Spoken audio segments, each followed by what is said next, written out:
नमस्कारो सव पावभपणासनो मंगलानंच सव्वेसिं परमं हवै मंगलम। ओम नमो भगवते वासुदेवाय। ओम नमः शिवाय।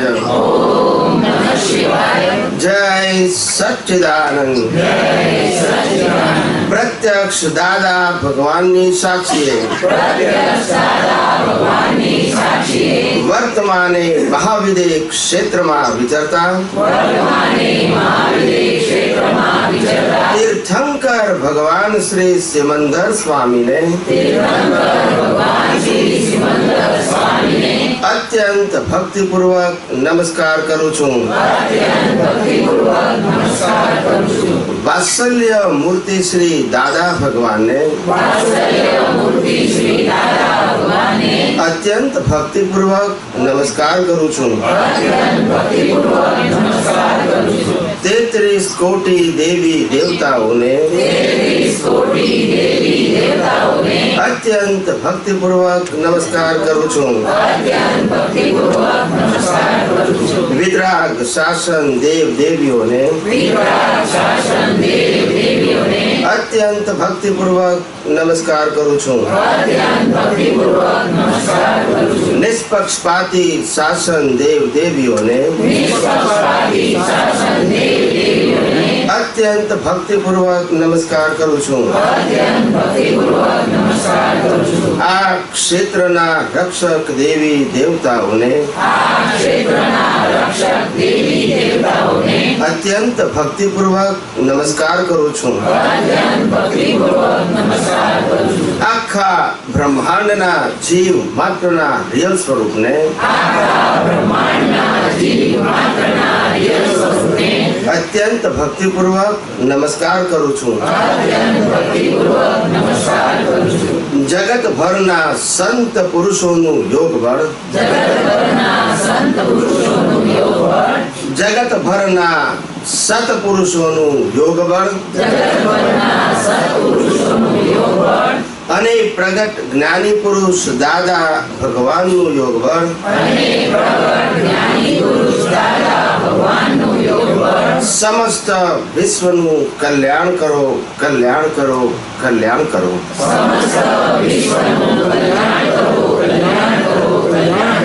અને કલ્યાણ કરવાનું નિમિત્ત બનવાની हम सौ महात्माओं परम शक्ति आपो, शक्ति आपो, शक्ति आपो। जगतना सर्व जीवो सुख अने शांति ने पामो। जगतना सर्व जीवो समाधान ने पामो। जगतना सर्व जीवो मोक्ष ने पामो। जगत कल्याण हो, जगत कल्याण हो, जगत कल्याण हो। निज स्वभाव से सद्गुरु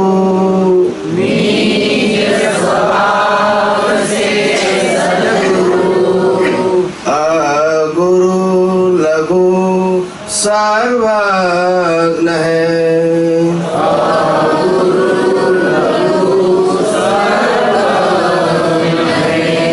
सूक्ष्मतमा सिद्ध परम गुरु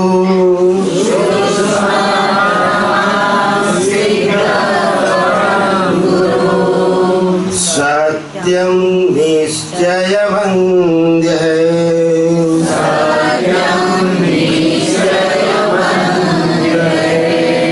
33 कोटि दैवगण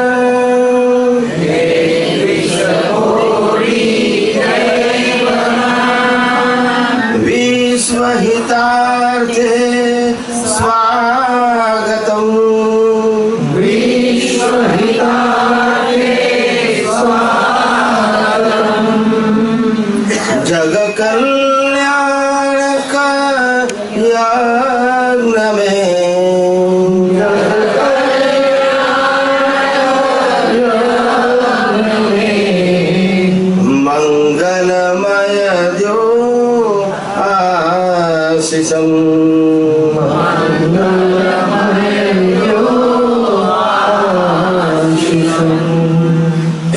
સિદ્ધ સ્વરૂપી મૂર્ત મોક્ષ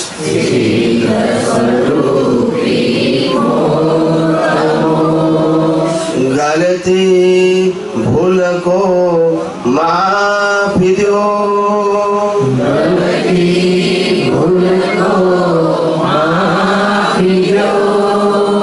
વ્યવહારે સદબુદ્ધિ હો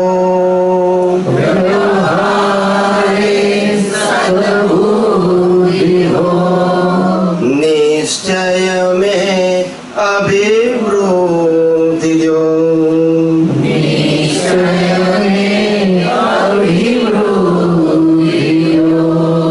निश्चय में अभिवृद्धि दो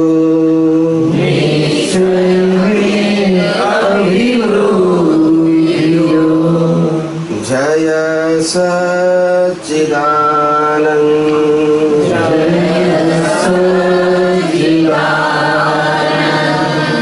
जय सच्चिदानंद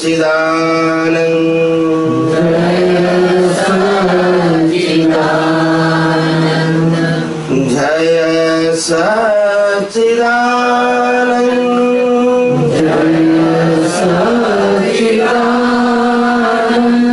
जय सच्चिदानंद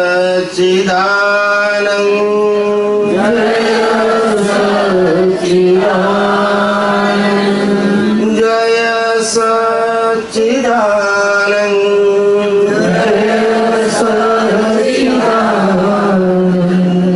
जय सच्चिदानंद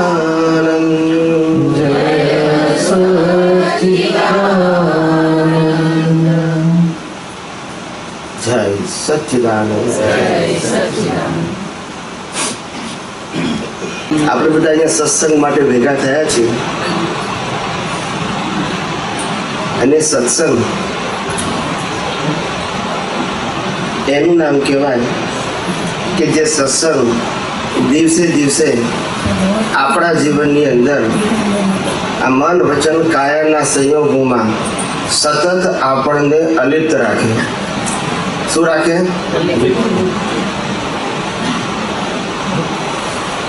જે મન વચન કાયા કુદરતી આપણને આપ્યા છે. કોણે આપ્યા છે અને શેના માટે આપ્યા છે? ફાઇલોનો સ્વભાવે પણ મન વચન કાયા એ આપણે છીએ. આપણે છીએ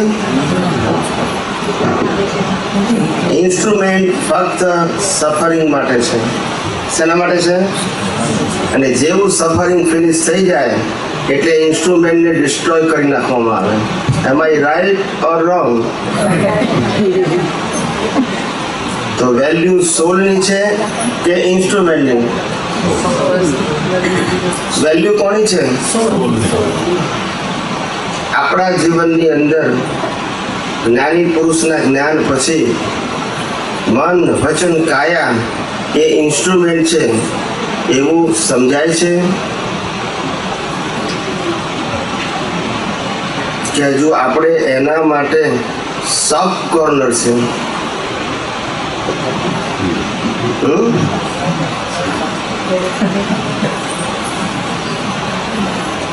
સમજાય છે કે સોફ્ટ કોર્નર છે?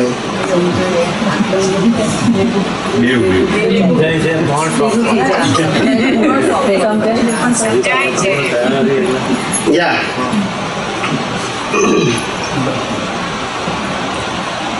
વિજ્ઞાનની અંદર H2O ભેગા કરવાથી પાણી થાય કે નહીં? ને આપણે કરીએ તો ના થાય. કારણ કે બોલતા નથી બધા. હા, જ્ઞાની પુરુષે આપણને સાયન્સ આપ્યું છે કે થિયરી આપી છે? તો સાયન્સની અંદર once you follow the science rules and regulation of the science and you got it the experience after you follow the science. અને જો તમે સાયન્સ સમજ્યા નથી અને ટ્રેડિશનલ ફોલો કરો છો તો તો અનુભવ નહીં થાય, શુભ માર્ગે સમય પસાર થઈ જશે. શું થઈ જશે? જેમ કોઈ પણ ધર્મની અંદર કોઈ પણ ધાર્મિક ક્રિયા કરવાથી એ શુભ માર્ગ છે અને શુભ માર્ગે આપણી પ્રગતિ થઈ જાય, આપણું જીવન પસાર થઈ જાય, પણ એને સાયન્સ સાથે કોઈ લેવા દેવા નથી. એ સાયન્સ વગર મુક્તિ શક્ય નથી.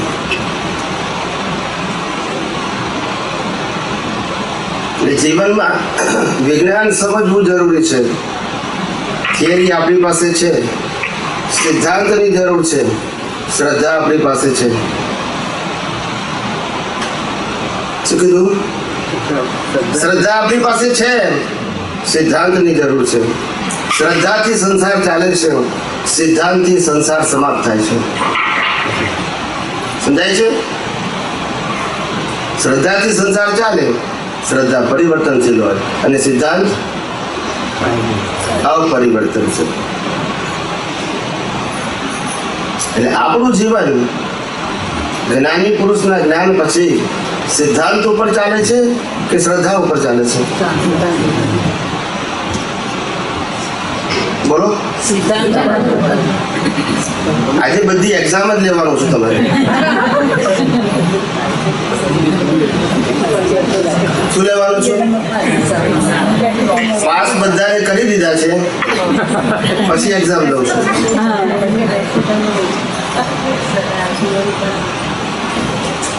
આપણે બધા ચરણવિધિ વાંચીએ છીએ કે નથી વાંચતા? ચરણવિધિમાં આપણે બોલીએ છીએ બધા મન વચન કાયા પર છે અને એનું મિનિંગ શું થાય?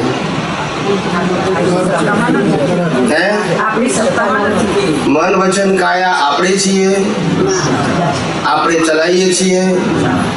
એટલે મન વચન કાયા આપણે નથી અને એને ચલાવનારા પણ આપણે. મન વચન કાયાને કોણ ચલાવે છે? તો પછી મન વચન કાયાથી થતી કોઈ પણ ક્રિયા પુરુષાર્થ હોઈ શકે? હા યા ના? છતાં આપણે માનીએ છીએ? વિચારીને જવાબ આપજો. પછી એક એક વસ્તુનો એક્ઝામ્પલ આપીશ, તમે ખોટા પડશો એટલા માટે. મન વચન કાયાથી થતી કોઈ પણ ક્રિયાને પુરુષાર્થ માનો છો? પછી એક એક દાખલા આપીશ તમને બધાને. અહીંના અમેરિકાના કાયદા એવા છે કે તમે જૂઠું બોલો તો પનિશમેન્ટ શું થાય? સાચું બોલો તો છોડી દે, માફ કરે, પણ જૂઠું બોલો તો મોટી પનિશમેન્ટ. તો કુદરત આગળ જૂઠું બોલીએ તો શું થાય? મોટી પનિશમેન્ટ. સમજાય છે? જ્યારે આપણે સિદ્ધાંતની વાત કરીએ છીએ, શ્રદ્ધાની વાત કરતા નથી. મન વચન કાયાથી થતી કોઈ પણ ક્રિયા ને પુરુષાર્થ માનો છો કે નથી માનતા? હા યા ના? એટલે સાયન્સ રેન્ડમ હશે. એટલે સાયન્સ સંજોગોને આધીન હશે. એટલે કચાસ ક્યાં છે? સમજણમાં. અને આપણી સમજણમાં કચાસ છે એનું કારણ શું? બોલો. પુરુષાર્થ ખૂટે છે. સમજણ ખૂટે છે. સમજણ ખૂટે છે. જ્ઞાની પુરુષ આપેલું જ્ઞાન જે સૈદ્ધાંતિક હતું, આપણે થિયરીમાં લઈ ગયા. શેમાં લઈ ગયા? આ કરવાનું, આ કરવાનું, આ કરવાનું. અને કરતા પદ એ ભ્રાંતિ પદ છે. ના સમજાય. કરતા પદે શું છે અને ભોગતા પદે પણ સમજાય છે? હું કર્મનો કરતા છું, હું કર્મનો ભોગતા છું. એ થિયરી, એ સિદ્ધાંત, એ ભ્રાંતિ છે અને તેનાથી સર્વથા મુક્ત હું. જ્યાં સુધી ભ્રાંતિ નહીં જાય આપણી અંદરથી, ત્યાં સુધી સાયન્સ નહીં સમજાય અને ત્યાં સુધી રિઝલ્ટ આવશે. મહાવીર મળ્યા પછી પણ 2600 વર્ષ પસાર થઈ ગયા. ના સમજાય. મહાવીર મળ્યા ત્યારે એમ જ હતું કે આપણે હવે છેલ્લો અવતાર છે, એમનો કે આપણો એ ખબર નથી.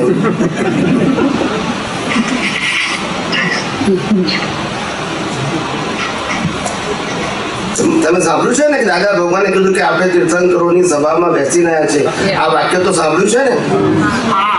અને છતાંય આજે ક્યાં છીએ આપણે? કારણ કે એમની ભૂલ.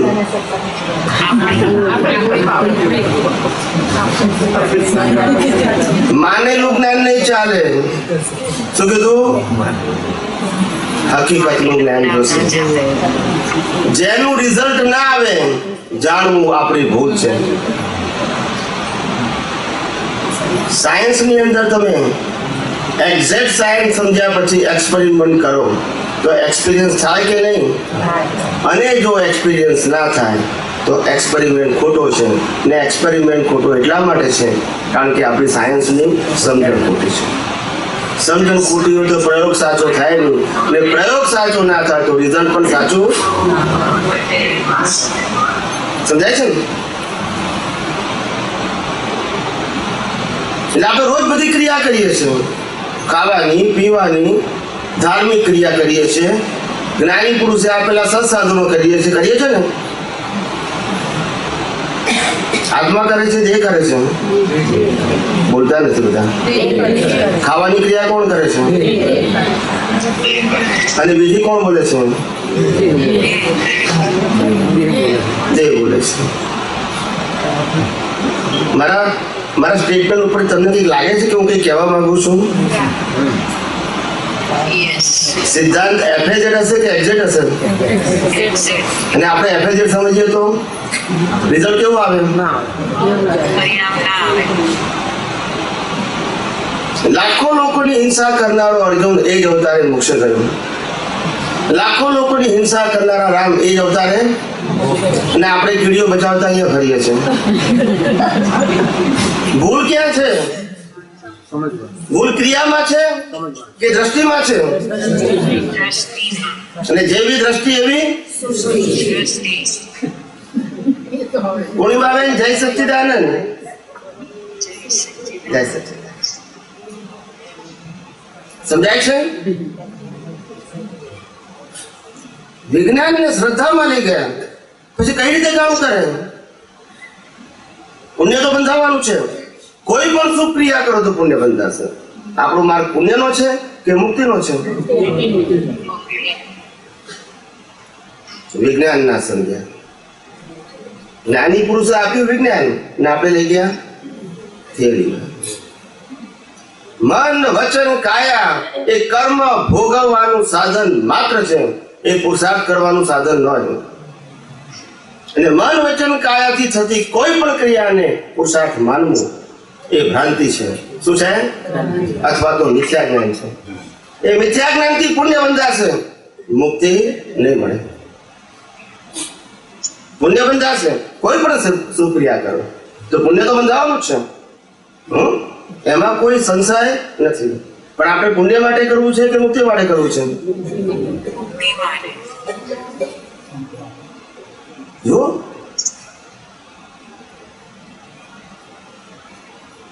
કવિરાજ જેવા કવિરાજ પોતે કહે છે કે આફ્ટર 42 years 42 વર્ષ પછી મને ખબર પડી ચોથી આજ્ઞા ફાઇલોનો સમભાવે નિકાલ કરવો. એ કેટલા વર્ષે ખબર પડી?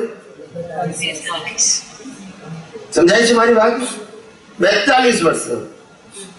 જેમને દાદા ભગવાન પાસે અનેક વખત જ્ઞાન વિધિમાં બેઠા છે ને ડાયરેક્ટ આજ્ઞા સાંભળી છે. કેવી? ઇનડાયરેક્ટ નહીં, ડાયરેક્ટ. કારણ કે જ્ઞાની પુરુષ કહે કઈ, આપણે સમજીએ કઈ. એ કહે છે હું એવું માનતો હતો, અમારું 2008માં અમારા પર્યુષણ હતા બોમ્બેમાં, ત્યારે પહેલી વખત કબૂલ કર્યું કે ફાઇલોનો સંભાવે નિકાલ કરવો એ અમે ક્રિયા માનતા હતા.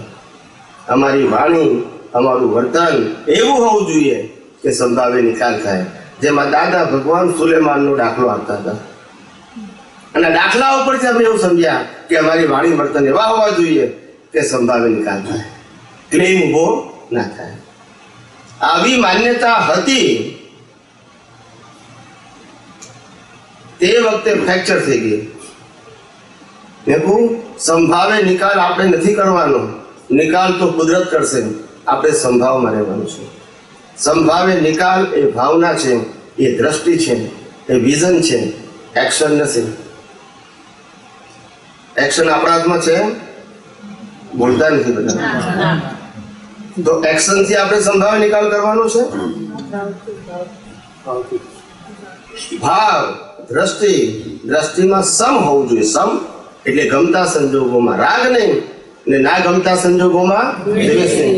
આવી જેની બેલેન્સ દ્રષ્ટિ ઉદય કર્મમાં છે એનું નામ સમ ભાવે નિકાલ. પછી બહાર યુદ્ધ કેમ ના કરતો હોય? કારણ કે ઉદય કર્મ છે. શું છે? ક્રિયાથી કર્મ નથી બંધાતા, ભાવથી કર્મ બંધાય છે. શેનાથી બંધાય છે? જેવો ભાવ તેવો, જેવી મતિ એવી, કે જેવી ક્રિયા એવી ગતિ. સમજાય છે? આજે ખાલી હું પાયાની વાત કરવાનો છું. હું નીવડીને ઊંચી ઊંચી વાત નથી કરવાનો. પાયો મજબૂત ના હોય તો ઇમારત કેવી થાય?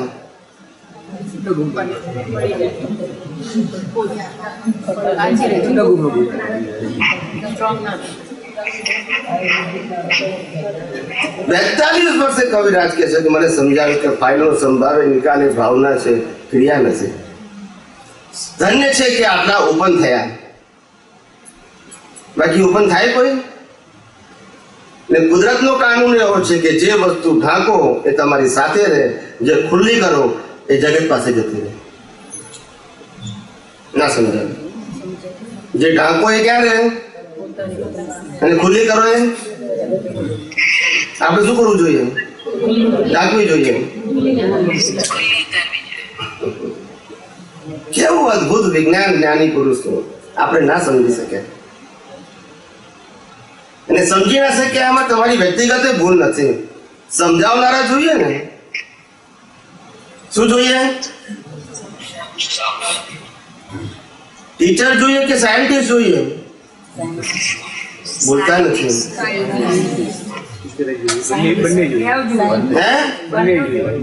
એટલે બંને ના જોઈએ, એક જ જોઈએ. સાયન્ટિસ્ટ આમાં તો આ ભેળસેળ થઈ ગઈ.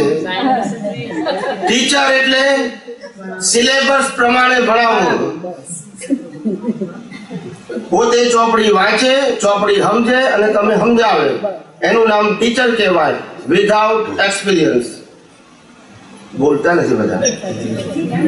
ને સાયન્ટિસ્ટ ચોપડી ના વાંચે, જાતે પ્રયોગ કરે, અનુભવ કરે, ને જે share his own experience without scripture. સમજાય છે મારી વાત? Science note, what is the difference between teacher of science and scientist? બંને વચ્ચે ડિફરન્સ શું છે? સાયન્સ ના ટીચર હવે બોલો કે બે જોઈએ કે એક જોઈએ? સમજાય છે? દાદા સાયન્ટિસ્ટ હતા કે ટીચર હતા? કઈ ચોપડીમાં જોઈને બોલતા હતા? કૃષ્ણ ભગવાને જવાબ આપ્યો અર્જુનને કઈ ચોપડીમાંથી આપ્યો?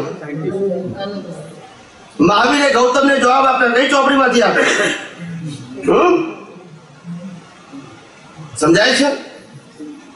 You know the value of scientist. ને આપણે સાયન્ટિસ્ટ થવું છે કે ફોલોઅર્સ થવું છે? ફોલોઅર્સ તો કેટલા અવતારથી થયા છે. પણ વ્યવહારમાં તો ટીચર જોવે ને. વ્યવહારમાં ટીચર ના હોય તો આગળ કેવી રીતના આવી શકે? બધા આપણે આ દાદાના જ્ઞાનને તો સમજી શકવાના નથી. પછી આપણે બંને એક બાજુ તો બંને ફોલો કરવાનું છે, ટીચરને અને સાયન્સને.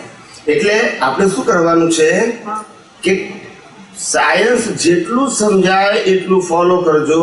ટીચરો તો કેટલા અવતારથી ભેગા થયા છે અને આપણે એ જ ભણ્યા કરવું છે. બોલતા નથી. 5મું ધોરણમાં પાસ થઈ જઈએ પછી શું કરીએ? તે 5મા ધોરણના ટીચર સાથે લઈને જઈએ, ક્લાસ સાથે લઈને જઈએ, ચોપડીઓ સાથે લઈને જઈએ, બોલતા નથી તો શું કરીએ?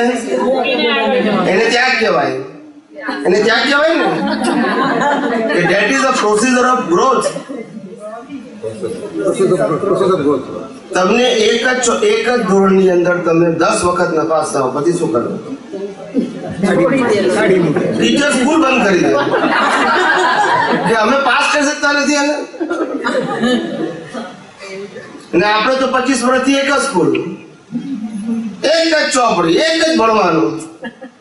ખબર નથી સાહેબ, science is a live or only the mechanical word. Krishna ભગવાને જયારે ગીતા અર્જુનને કહી ત્યારે લાઈવ હતી કે વર્ડ હતા? અને આજે ગીતા વાંચનારા, સમજનારા, સમજાવનારા બંને અહીંયા ફરે છે. કેમ?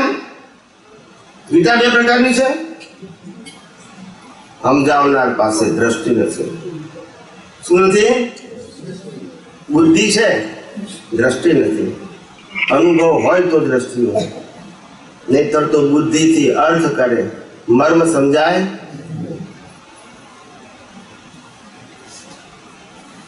પૂછો કઈ? દાદા ભગવાન કહેતા હતા, કૃષ્ણ ભગવાન કવિરાજે ગાયું છે ને પદની અંદર, રામના વખતનો કચરો કૃષ્ણ વખતે સાફ થયો, અને કૃષ્ણ વખતનો કચરો મહાવીર વખતે સાફ થયો, અને મહાવીર પછીથી જે થઈ હતી અશુદ્ધિ ત્યાં દાદાએ શુદ્ધિ કરી. ત્યાં દાદા પછીની જે અશુદ્ધિ છે અત્યારે અમે દૂર કરીએ છીએ. કારણ કે સાયન્સ ના સમજાયું. શું ના સમજાયું? થિયરીમાં લઈ ગયા વિજ્ઞાન આપ્યું. દાદા પછીની તો દાદાએ જેને જ્ઞાન આપ્યું છે એની તો અશુદ્ધિ રહી જ નથી, એની ભ્રાંતિ ગઈ છે. અને જેને જ્ઞાન આપ્યું છે એ બધા સાયન્ટિસ્ટ જ થઈ ગયા છે, અને એને ટોટલ એક્ઝેક્ટ અનુભવ પણ છે. અનુભવ, લક્ષ અને પ્રતીક સમયનું કેવળ જ્ઞાન દાદાએ બધાને આપેલું છે. જસ્ટ દાદા કહે કે અમને 4 ડિગ્રી પચ્યું નહીં એટલે તમને પણ નહીં પચશે, પણ આપ્યું છે કેવળ જ્ઞાન જ, અને કેવળ દર્શન તરીકે રહ્યું છે વિથ અનુભવ, લક્ષ, પ્રતીક. અનુભવ પોતાનો કોઈ દિવસ સામેનાને કહી ના શકે, વ્યક્ત ના કરી, શબ્દથી કોઈ દિવસ અનુભવ એ ના કરી શકે. બાકી અહીંયા આગળ આપણે બધાને ખબર જ છે, મહાત્માઓને, કે સંભાવે નિકાલ કરવો એ આમ કરવાનો નથી, તમારું નક્કી પણ હોવું જોઈએ. ઓટોમેટિક જ થાય, ઇટ હેપન્સ. તમારું નક્કી પણ હોવું જોઈએ. બધા મહાત્માઓ સાયન્ટિસ્ટ જ છે, બહારના લોકો નથી, એ વાત બરાબર, પણ મહાત્માઓ બધા સાયન્ટિસ્ટ જ છે. એ સાયન્ટિસ્ટ ના આવે તો મળે જ નહીં, આ સમજણ ના આવે. પ્રશ્ન પતી ગયો? ઓકે. એટલે આપણે અત્યાર સુધી આ ભ્રમમાં જ રહીએ છીએ, પણ કવિરાજને ધન્ય કહેવાય. કવિરાજને ધન્ય કહેવાય કે 42 વર્ષે કબૂલ કર્યું. એમને ભ્રમ નથી, એ એક્ઝેક્ટ જ વાત છે. અને કવિરાજ કબૂલ કર્યું? કવિરાજને ખબર છે, એટલે આપણે કહ્યું છે. ના, પબ્લિકમાં કર્યું છે, આ ખાનગીન નથી કર્યું એમને. ખબર, કવિરાજને ખબર હોય. એટલે આપણને ખ્યાલ આવવો જોઈએ કે કેટલા ઓપન હતા એ કવિરાજ, કેટલા ઓપન છે. અને બીજું, જ્ઞાની પુરુષ દાદા ભગવાને બહુ કહ્યું. સ્ટાર્ટિંગમાં જ એમને વિજ્ઞાન આપવા માટે પ્રયત્ન કર્યો, પણ વિજ્ઞાન સમજનારા ભેગા ના થયા. તો કે તમે લોકો બધા હિસ્ટ્રી ના જાણો, એટલે પછી શરૂઆતમાં જ એમને વિજ્ઞાન આપવા પ્રયત્ન કર્યો, કારણ કે એ સાયન્ટિસ્ટ હતા અને એમને સાયન્સનો એક્સપિરિયન્સ થયો હતો. આપણે તે વખતે એમણે જે ક્રમિક જ્ઞાનનું દાદા કે છે અમે કર્યું, પછી જ્યારે ના એ ભેગા થયા ત્યારે અક્રમ આપણે વડવા જઈ અને પછી અક્રમ, એ તો સંખ્યા માટે ગયા હતા. અક્રમ જ્ઞાન માટે, અક્રમ માટે નતા ગયા, સંખ્યા માટે ગયા હતા. પણ એનીવે, એટલે શરૂઆતની અંદરથી જ એમને વિજ્ઞાન આપવું હતું. ક્રમિક માર્ગ શરૂ નહોતું કર્યું એમને. ક્રમિક માર્ગ તો એ લઈને આવેલા આ શ્રીમદ રાજચંદ્રનું, એમના પરિવારમાં હતું, એમના જે પાર્ટનર હતા એમનામાં પણ આ હતું.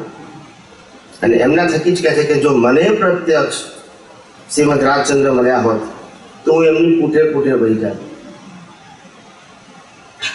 સમજાય છે? આ એમને પોતાનું સ્ટેટમેન્ટ છે. મને જો પ્રત્યક્ષ મળ્યા હોત તો હું પૂઠે વહી જાય. અને પછી આપણે એવું કહ્યું છે અમે પોતે જ હતા. ના, આ ભાવની વાત છે. સમજાય છે? એટલે આપણે પેલી પાછલી વાત નહીં કરવાની કે પોતે હતા, ક્યાં લઈ ગયું કે બધી હિસ્ટ્રી કહેવાય અને એનું કોઈ પુરાવો ના હોય. પણ આપણે ખાલી શ્રદ્ધાથી કહી ખબર તો શકીએ. પુરાવો જ્ઞાની પુરુષને તો ખબર હોય ને. એટલે પણ આપણે એમાં નહીં જવાનું. જે વસ્તુનો આપણે પુરાવો ના આપી શકીએ અત્યારે એ નથી. આપણને પૂછ્યું તો આપણે પુરાવો આપી ના, એટલે આપણે તો પુરાવો આપતા નથી, પણ આ તો આપણે તો જ્ઞાની પુરુષ જે કહ્યું એ એક્ઝેક્ટ વસ્તુ હોય એમાં એ હોય ને. કારણ કે દાદા કહે છે કે અમે જે છે એને છે જ કહીએ, અમે જે ના હોય એને કોઈ દિવસ છે ના કહીએ. અમે કોઈને મનાવવા માટે કે કોઈને એવું ના એ કરવા માટે ના કહીએ તો અમારું પદ જતું રહે છે. બરાબર છે. એટલે એટલે જ્ઞાન અમારે કોઈ દિવસ અમારે છે જ અમારે કહેવું પડે. તો અમે એમ કે એકલા તો નથી જાણતા, બરાબર છે. પણ કોઈ દિવસ છે એને અમે ના કહે છે કે કોઈને સમજાવવા માટે કે કોઈને મનાવવા માટે કે કોઈના માટે કંઈક સારું એ કરવા માટે અમે ના કહીએ. એટલે બરાબર છે. એટલે જ્ઞાની પુરુષે શરૂઆતમાં જ વિજ્ઞાન આપવા પ્રયત્ન કર્યો, પણ જ્યારે વિજ્ઞાન ના સમજી શક્યા ત્યારે સમય એમને રીત બદલી. પહેલા કોઈ પ્રકારની કલાકની વિધિ નથી જ્ઞાન આપવા તરફ. પહેલા 8 વર્ષ સુધી કોઈ વિધિ નથી. 5 વખત બોલાવતા હતા. શરૂઆતમાં તો સજાતમાં શરૂ બોલાવી, પછી હું શુદ્ધ આત્મા છું 5 વખત બોલાવ્યા. અને રિલેટિવ રિયલ બે જ વસ્તુ બતાવતા હતા. ઘોડા ગાડીમાં લઈ જઈ 5 આજ્ઞા પણ હતી નહીં. ત્યાર પછી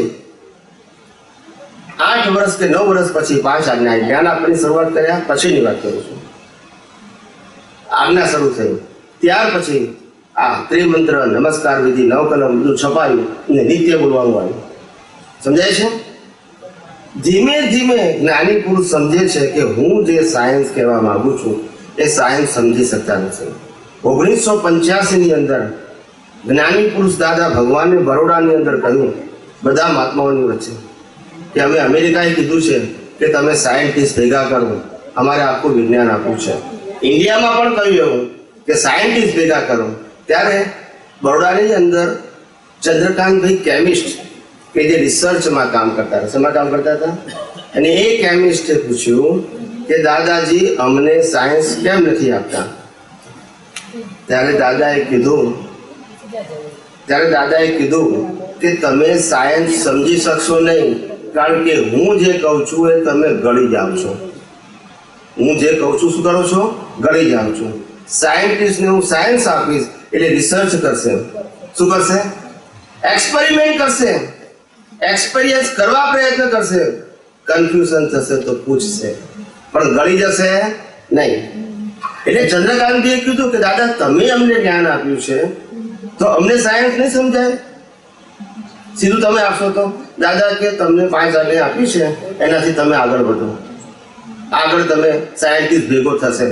અત્યારે તમે નહીં સમજી શકો. 85માં ખાસ કીધું, 86માં ખાસ પેટી બોલ્યા, અહીંયા અમેરિકામાં બોલ્યા, કેલિફોર્નિયામાં બોલ્યા કે સાયન્ટિસ્ટ ભેગા કરો, અમારે સાયન્સ આપવું છે. શું કીધું? સમજાય છે?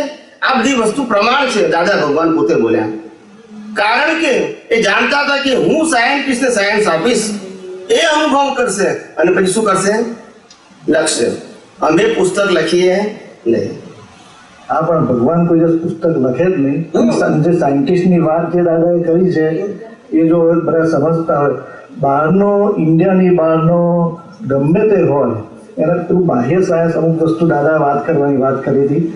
નોટ તે આપણું આત્મજ્ઞાનનું આત્મવિજ્ઞાન. કારણ કે આત્મવિજ્ઞાન દાદા કહે છે કે હિન્દુસ્તાનની બહારનો રેગન મારી જોડે વરસ દાડો બેસે તો એ કશું ના. અને હિન્દુસ્તાનનો ચોર મારી જોડે ભેગો તો કલાક મને ભગવાન બનાવી દે. એટલે એવા સાયન્ટિસ્ટ, એ સાયન્ટિસ્ટ જ એ બધા જે આ મહાત્માઓ બધા છે ભેગા થયા દાદાને, એ બધા સાયન્ટિસ્ટો જ ભેગા થયા છે. એ જ સાયન્ટિસ્ટ ખરેખર આ સાયન્સ સમજી શકે છે. આજે દાદાની વાત જો સમજી શકતા હોય તો મહાત્માઓ, કારણ કે ડેવલપ છે. હવે આજે બધા સાયન્ટિસ્ટની જે વાત કરી છે બહારનાની જુદી વાત કરેલી છે એમ.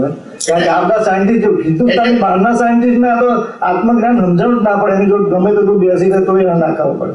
આપણે બહારના વ્યક્તિઓની વાત નથી કરતા, આપણે સાયન્ટિસ્ટની વાત કરીએ. અને આત્મજ્ઞાન વસ્તુ જુદી છે. એટલે આપણે ધ્યાન રાખવાનું કે સાયન્સ આપણે ના સમજી શક્યા માટે દાદા ભગવાને સાયન્ટિસ્ટની ભારતમાં વાત કરી હતી. બરાબર છે? અને અમે બધા સાંભળેલી છે. સમજાય છે મારી વાત? સાયન્ટિસ્ટ આપવાનું કારણ એના ઉપર કલાક ચર્ચા થઈ છે. અને આપણા નીટુ કાકા તો ખાસ કહેતા હતા, એ તો કડક બોલવામાં. દાદાએ તરત કીધું કે આ તમારું કામ નથી. એ 2-4 વાક્ય બોલ્યા જસુભાઈ વકીલની સામે, તરત કીધું તમારું કામ નથી. તમને જે અમે આજ્ઞા ધર્મ આપ્યો છે એને ફોલો કરો. ના પણ એ સાયન્સ એટલે કયું સાયન્સ? જે સાયન્સ કહે છે દાદા, એ કયું સાયન્સ ની વાત કરીએ એમાં? હા, એ પૂછો તો હું કહું તમને. એ પૂછો તો હું કહું ને. આ આખું આ જે યુનિવર્સ છે એ કયા રૂલ્સ એન્ડ રેગ્યુલેશન થી ચાલે છે એ સાયન્સ આપવા માંગતા હતા, જેને કારણે આ જગતની અંદર જે બ્લેમ અને ક્લેમ થાય છે, ઓનરશિપ અને ડુઅરશિપ આપણને થાય છે, because of we don't know the universal truth, we know the only relative truth. હા પણ એ એટલે તો સાયન્સ આપો. એક તમે સાંભળો, તમે સાંભળો પછી હું તમને કહું ત્યારે બોલજો. સાયન્સ આ આખું યુનિવર્સલ ટ્રુથ, જ્ઞાની પુરુષ દાદા ભગવાનને 1958 જે જ્ઞાન થયું હતું એમને સ્પષ્ટ કીધું. ઘણા બધાએ પૂછ્યું કે દાદાજી તમને જ્ઞાનમાં શું દેખાયું, શું થયું તમને તે વખતે સુરતના રેલવે સ્ટેશનના બાકડા ઉપર? ત્યારે એમને કીધું કે અમને સૂર્ય, ચંદ્ર, તારા, ગ્રહો, નક્ષત્રો, ભરતી ઓટ, પાપ પુણ્ય, બંધન મુક્તિ, કર્મ, કર્મફળ, આ 14 રાજલોક, મોક્ષ, આ શું છે એ બધું ખુલ્લું પડી ગયું સૈદ્ધાંતિક. કેવું? શ્રદ્ધાનું નહીં, થિયોરિટિકલ નહીં. સમજાય છે? જેમ છે તેમ ખુલ્લું પડ્યું. અને એ જેમ છે તેમ એ સમજાયું. એ ના સમજાય ત્યાં સુધી કોઈ વ્યક્તિ વિતરાગ થઈ શકે નહીં. સમજાય છે? એટલે આ એમને ખુલ્લું થઈ ગયું. કેટલાય અવતારોની મહેનત હતી, આ અવતારમાં શું થયું? ખાલી ખુલ્લું થઈ ગયું. એટલે કહેતા હતા આ અવતારની મહેનતથી પ્રાપ્ત થયું નથી. એટલે બટ નેચરલ શબ્દ વાપરતા હતા. શું વાપરતા હતા? But natural. સમજાય છે? આ આખું સાયન્સ ખુલ્લું થયું. અને એ સાયન્સ હતું તે સાયન્ટિફિકલી આપવા માંગતા હતા. કેવું આપવા માંગતા હતા? કે સાયન્સ તો સાયન્ટિસ્ટ સમજી શકશે, આ લોકો નહીં સમજી શકે. આ લોકોને હું જે કહીશ એ બધું ફોલો કરશે. અને જ્યારે આ વાત થઈ હતી ત્યારે પણ થયું. છેલ્લી એમને આપી કીર્તન ભક્તિ કે કોઈ પણ વ્યક્તિ અભણ કે ભણેલો, સમજે કે ના સમજે, બધા કરી શકે. અને જ્યારે છેલ્લે દાદા ભગવાન 87 અહીંથી આવ્યા અને દાદાનો છેલ્લો સત્સંગ ઘરમાં હતો, 40-50 એમની વચ્ચે. તાકાત શક્તિ તો હતી નહીં એમની. ત્યારે દાદાએ કીધું અમે તમને બધા સાધનો આપી દીધા છે, આગળ વધજો. શું કીધું? બધા સાધનો આપી દીધા છે, આગળ વધજો. પછી એમને કીધું કે આ સાધનોથી તમને ના સમજાય એટલે છેલ્લું આપ્યું હું વિજ્ઞાન સ્વરૂપ છું, આગળ ખોળજો. તમે થિયરીને પકડી ના રાખજો. થિયરી સ્ટેપ છે. શું છે? This is not ultimate truth, પણ સ્ટેપ છે ટુ ગો અહેડ. સમજાય છે? એટલે એક પણ સાધન ખોટું ના હોઈ શકે, પણ સાધન ક્યારેય સાધ્ય ના થઈ શકે. શું ના થઈ શકે? સાધન સાધ્ય ના થઈ શકે, સાધન સહાયક થઈ શકે. જેટલું અન્ડરસ્ટેન્ડિંગ લો એટલા સાધનો વધારે, જેટલું અન્ડરસ્ટેન્ડિંગ હાઈ લેવલનું એટલા સાધન ઓછા. જેટલું જ્ઞાન થિયોરિટિકલ એટલા એફર્ટ વધારે, જેટલું જ્ઞાન સાયન્ટિફિક એટલા એફર્ટ ઓછા. માઇકમાં બોલો. આ છે કન્ફ્યુઝન છે ને પેલું સાયન્ટિસ્ટ, એનું ડેફિનેશન ક્લિયર આપો તો બધાને ખબર પડે. ઘણા બધા પેલા સાયન્ટિસ્ટ કોલેજમાં ભણ્યા હોય એની વાત સમજ. ના સમજી ગયું. કે મેં હમણાં વાત કરી સાયન્સ કોને કહેવાય ને શું તમારે અનુભવ કરવાનો છે કીધું. આ દુનિયા જે ચાલે છે એ કયા કારણોથી ચાલે છે? કર્મો તો આપણે ગયા અવતારમાં કર્યા, આ અવતારમાં રિઝલ્ટ મળે છે. કયા રિઝલ્ટ મળે છે? આપણે આ દુનિયા કઈ રીતના ચાલે છે એ દાદાએ સમજાવ્યું વ્યવસ્થિત. 6 તત્વો અને વ્યવસ્થિત સમજાવ્યું, સાયન્ટિફિક સર્કમસ્ટેન્શિયલ એવિડન્સ. એટલે એ દાદાએ એક આજ્ઞા રીતના આપ્યું છે, એ સમજણ આપી. અને બીજું બધું દાદાએ સમજાવ્યું કે દુનિયા કઈ રીતના વ્યવસ્થિત 6 તત્વો ને બધું ઇટરનલ છે. એટલે પછી આપણે એને કશી લેવા દેવા નથી. આપણે શાના લેવા દેવા છે? તો આપણે પોતાના સ્વરૂપમાં સ્વસ્વભાવમાં તમે રહો. 5 આજ્ઞા દાદાએ આપી છે, જ્ઞાની પુરુષ આપણે મળ્યા, 5 આજ્ઞાની અંદર રહો અને પોતાના સ્વસ્વરૂપમાં સ્વસ્વભાવમાં રહ્યો, પછી ઓટોમેટિકલી કેવળ જ્ઞાન તમારી સામે આવીને ઊભું રહેશે. બીજું કશું કોઈ પણ વસ્તુ હું પોતે કરતો નથી. હું ખાતો નથી, પીતો નથી, ઊંઘતો નથી, શ્વાસ નથી લેતો, કશું કરતો નથી. હું પોતે જ્ઞાતા દ્રષ્ટા જ છું. કાયમ પેલા પ્રશ્નનો જવાબ આપી દઉં.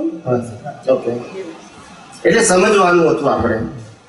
એમને જે પ્રશ્ન પૂછ્યો કે સાયન્ટિસ્ટ કોને કહેવાય અને તમે સાયન્સ કોને કહો છો, એનો હું જવાબ આપું છું. સાયન્સ એટલે જે એ ભાઈએ મને પ્રશ્ન પૂછ્યો છે એનો હું જવાબ આપું છું. સમજાય છે? તમારે પ્રશ્ન ના હોય અથવા તો તમે પામી ગયા હોય તો આપણે પ્રશ્ન નથી. ના, પામી ગયા એવું નથી. ના, હું તમને કહું છું કે પામી ગયા હોય તો આપણને વાંધો નથી. એ પણ પ્રશ્ન ના પૂછો. પ્રશ્ન આપણો એ નથી. આપણે અહીંયા આગળ ઓપનલી વાત કરવા બેઠા છે. અને જો આપણે માની બેસીશું કે હું પામી ગયો છું તો તમારી પ્રગતિ ત્યાં ખલાસ થઈ ગઈ. અટકી ગઈ નહીં, ખલાસ થઈ ગઈ. સમજાય છે? સહેજ પણ અહંકાર કર્યો, ખલાસ થઈ ગઈ. ભલભલા ઋષિ મુનિઓ હતા, એનું પતન થઈ ગયું છે. વિશ્વામિત્રનું તપ કેટલા વર્ષોનું હતું? વિશ્વામિત્રનું તપ કેટલા વર્ષોનું હતું? અને મેનકાનું નૃત્ય કેટલા કલાકનું? શું થયું? સમજાય છે? પણ તમે આ ક્રમિક અને અક્રમિક ને બંનેને મિક્સ ન કરો. વિશ્વામિત્ર એ ક્રમિક અને બધું ક્રમિક માર્ગ. ક્રમિક માર્ગ કે અક્રમ માર્ગનો સવાલ નથી. એક મિનિટ, આપણે તો દાદા સિવાય કાંઈ ન ખબર અને દાદાની જ વાત કરવાની અને દાદાએ જે 5 આજ્ઞા આપી છે એ જ સમજવાની, એ જ આપણો ધ્યેય હોવો જોઈએ. એ જ એ કહે છે અને એ જ અમે બધા કરવા માંગીએ છીએ. એટલે આપણે બધું જો અમુક લોકો બધા સમજે કે જે જૈન હોય તો હું જૈન છું એટલે હું સમજુ, તમે જૈન છો એટલે તમે સમજો, પણ આ પટેલો ન સમજે વૈષ્ણવ મંત્ર ને શું ન હોય. એટલે તમારે આવો અભિપ્રાય ના રાખો. આ તમારો અભિપ્રાય છે, હોય શકે. અભિપ્રાય નહીં, કારણ એક સાંભળો કે તમે સાંભળો, ત્યાં તમે બોલી લો. 15 મિનિટ આપો તો બોલી લો. આ તો તમે ખાલી એમ જ ના, એટલે અમને બી મેં કીધું તમને કહું છું, ત્રીજા કોઈ હોય તો બોલી જાઓ. એને મિનિટ આપી 10 મિનિટ બોલવાની, મને વાંધો નથી. આ તો અમને ખુલાસો થાય. પણ તમને ખુલાસો થાય તો પછી કરજો ને, શાંતિથી પર્સનલ મળજો, મને વાંધો નથી. હું અહીંયા છું, 1 મહિનો છું અહીંયા ઘડી. હા, બરાબર. એટલે you talk me personally, no problem. અને હું તમારા બધા જ પ્રશ્નોના જવાબ આપવા બંધાયેલો છું. શું કીધું? સમજાય છે ને? પણ તમે અત્યારે શું માનો છો એ ના કહેશો. તમારે પ્રશ્ન હોય તો પૂછજો. તમારી માન્યતા સાથે મને વાંધો નથી. દુનિયાની કોઈ વ્યક્તિની માન્યતા સાથે મને વાંધો નથી.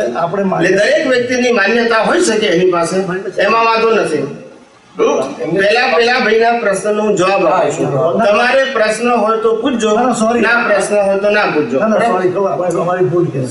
ભૂલ નહીં, ક્લેરિટી દઉં છું. શું કહું છું?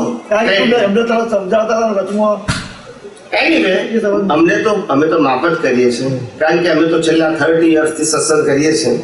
એટલે અમારે તો પ્રશ્ન નથી કે આવા તમે લોકો તો મહાત્માઓ છો, આટલા સમજુ છું, પણ અમારે તો વાકી ફાઇલો આવે, તલવાર કાઢે એવી. ગામડામાં જાઓ ને, તલવાર કાઢે. શું સમજો છો તમારા મનમાં? અને મારી ભાષા કડક ને એનો સ્વભાવ કડક. સમજાય છે? અને અમે ગામડામાં જઈએ પણ છેલ્લે ઝૂકીને જાય, કારણ કે અંતે સિદ્ધાંત એક્સેપ્ટ કરે છે, શ્રદ્ધા નહીં. પણ પહેલી તલવાર એટલા માટે કાઢી, શ્રદ્ધાનું જ્ઞાન હતું. સમજાય છે? નાના ટાઉનમાં જઈએ ને 100-200 ભેગા થયા હોય ને બધા નવા હોય ને મોટા ભાગે પટેલ, એકે વાળ્યું નહીં, વૈષ્ણવે નહીં કે જૈને નહીં, એકે બ્રાહ્મણે નહીં. અને પટેલિયાઓ સાથે અમારે વાત કરવાની. અમારું જ્ઞાન પટેલ, એ લોકોની જ્ઞાતિ પટેલ. ના સમજાય?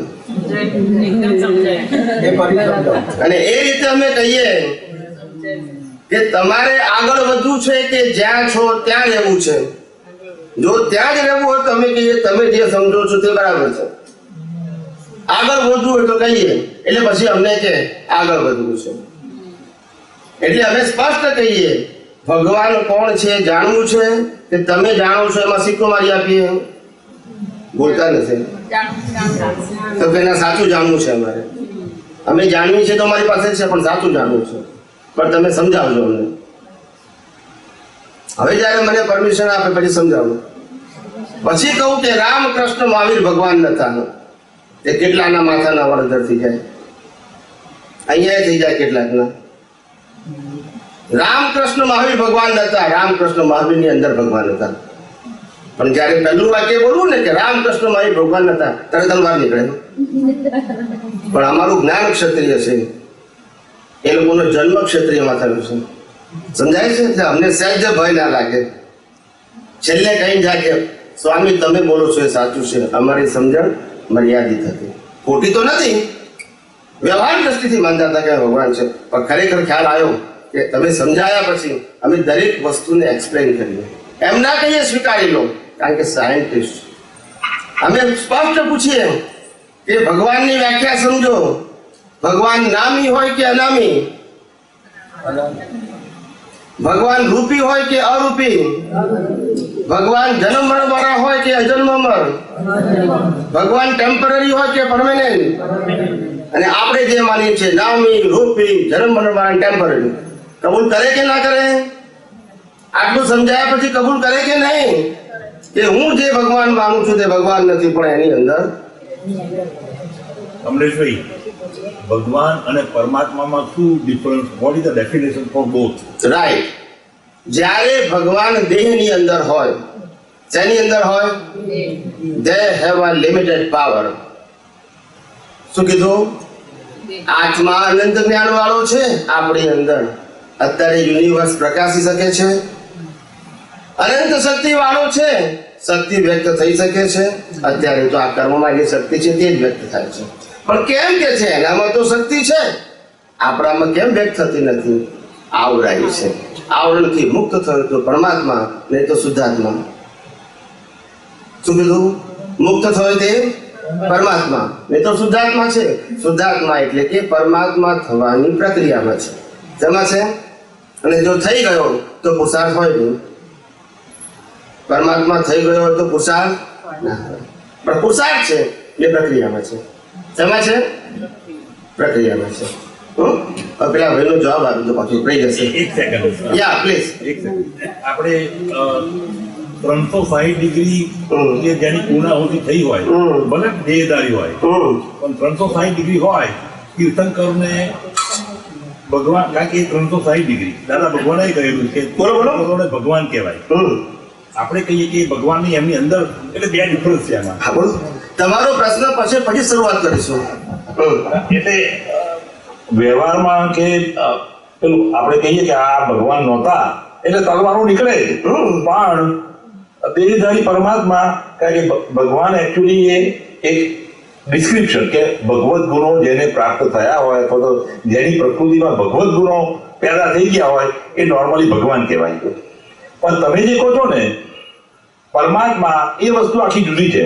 તમે એમ કહો કે આ ભગવાન ના કહેવાય એટલે ત્યાં લોચા પડી જાય પછી, એમ કહું છું. બરાબર. પતી ગયો પ્રશ્ન? પતી ગયો. હવે જવાબ શરૂ કરું. મારી સત્સંગની અંદર એક જ પદ્ધતિ છે કે અહીંયા વાદ અને વિવાદ ના હોવો જોઈએ. Everybody they explain is a view as it is. ને જ્યાં સુધીનો વ્યૂ પૂરું ના થાય ત્યાં સુધી મારે સ્થિરતા રાખવાની. સેમ તમે જવાબદાર બોલતો હોવ ત્યારે જવાબ પતે નહીં ત્યાં સુધી તમારે સ્થિરતા રાખવાની. સમજી ગયા? અને વચ્ચે ક્વેશ્ચન હોય તો લખી રાખવાનું, વચ્ચે બોલવાનું, કારણ કે તમારો પ્રશ્ન હું આખો સાંભળું છું, માટે મારો જવાબ પણ, કારણ કે મેં જવાબ 50% આપ્યો હોય અને તમને ક્વેરી ઊભી થાય તો હજુ 50% જવાબ બાકી છે. સમજી ગયા બધા? બંનેમાં ટર્મ્સ એન્ડ કન્ડિશન સરખી.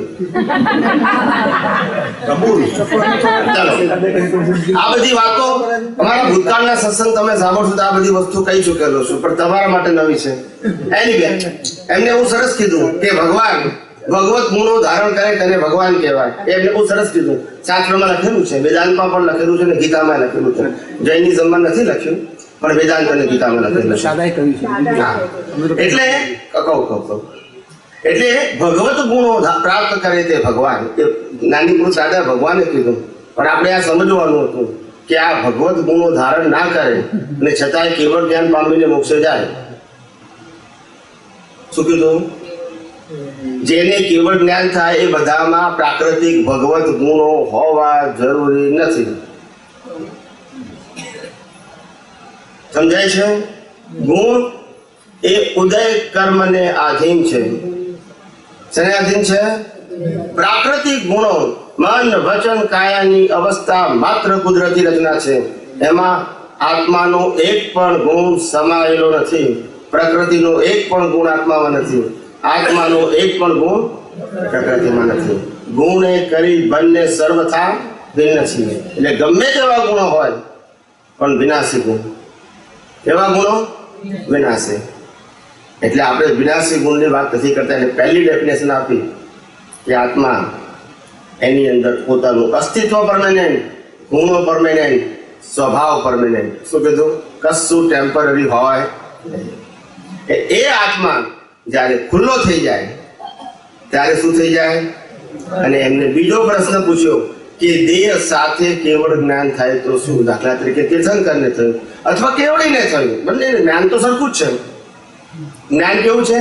કેવડીને થાય તે એક જ્ઞાન છે અને તીર્થંકરને થાય પણ એક જ્ઞાન છે. બે પ્રકારનું જ્ઞાન નથી. પણ કેવળ જ્ઞાન થઈ ગયા પછી પણ 8 માંથી 4 કર્મો બાકી રહેશે. નામ કર્મ, ગોત્ર કર્મ, વેદનીય કર્મ અને આયુષ્ય કર્મ, જે આજે પણ આપણે ભોગવી રહ્યા છીએ.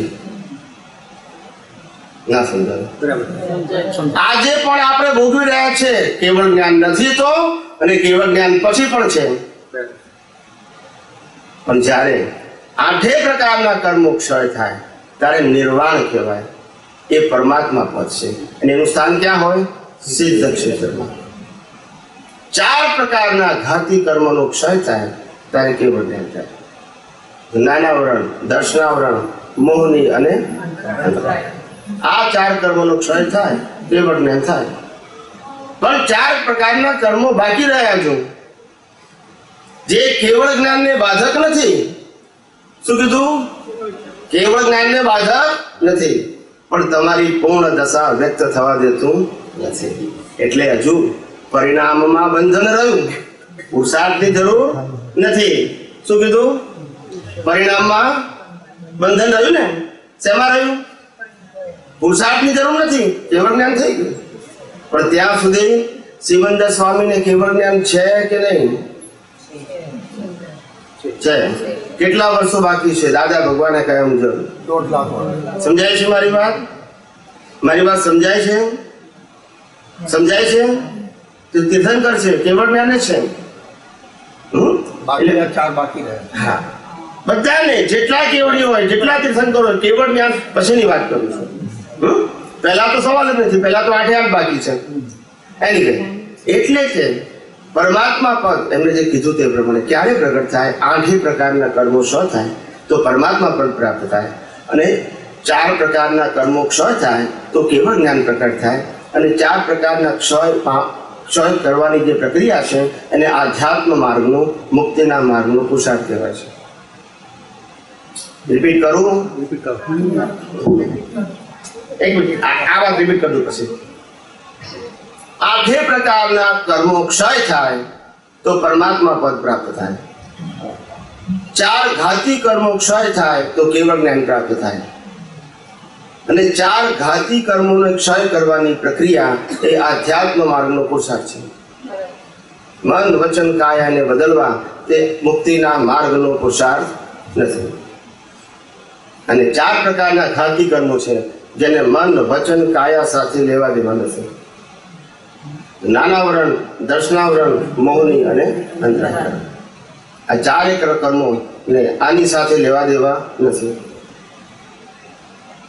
સમજાય છે?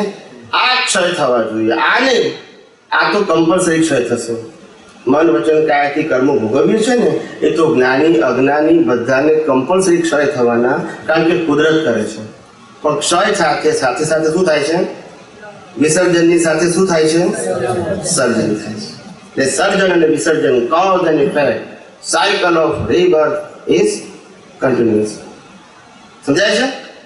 એટલે આ 4 પ્રકારના ક્ષય થાય ત્યારે કેવળ જ્ઞાન પ્રાપ્ત થાય. 8 પ્રકારના કર્મો ક્ષય થાય ત્યારે નિર્વાણ, જેને પરમાત્મા પદ કહેવાય. એને કોઈ કર્મો બાકી રહ્યા નહીં, માટે પરમાત્મા કહેવાય છે. સમજાય છે? સમજાય સાહેબ? બરાબર છે. ભગવાન બાકી રહી ગયું. આપણે તો ખાલી એવું આપણે બોલીએ ને કે આ લોકો ભગવાન ના કહેવાય. ભગવાન ઇઝ વન થિંગ, પરમાત્મા પર તમે કહો એ ફાઇનલ વસ્તુ. એટલે તમને મેં સ્ટેપ કહી દીધા બધા. શું કહી દીધા? એટલે આજે જૈનોના મોટા મોટા આચાર્ય ભગવંતો પણ કબૂલ કરે છે કે વાત સાચી છે, પણ જાહેરમાં ના કહે લોકો. જાહેરમાં તો શ્વાસ કેવું પડે, કારણ કે એમને માર્ગ ચલાવવાનો છે. શું છે? પણ એ લોકો વાસ્તવમાં કબૂલ કરે છે કે તમારી વાત 100% સાચી છે. પરમાત્મા તો અંદર હોય, દેહ તો બાળી નાખીએ છે, બળે એ ભગવાન ના હોય શકે. પણ આત્માનો ગુણ એ ભગવત, આત્માનો પોતાનો ગુણ તો ભગવત ગુણ જ છે ને.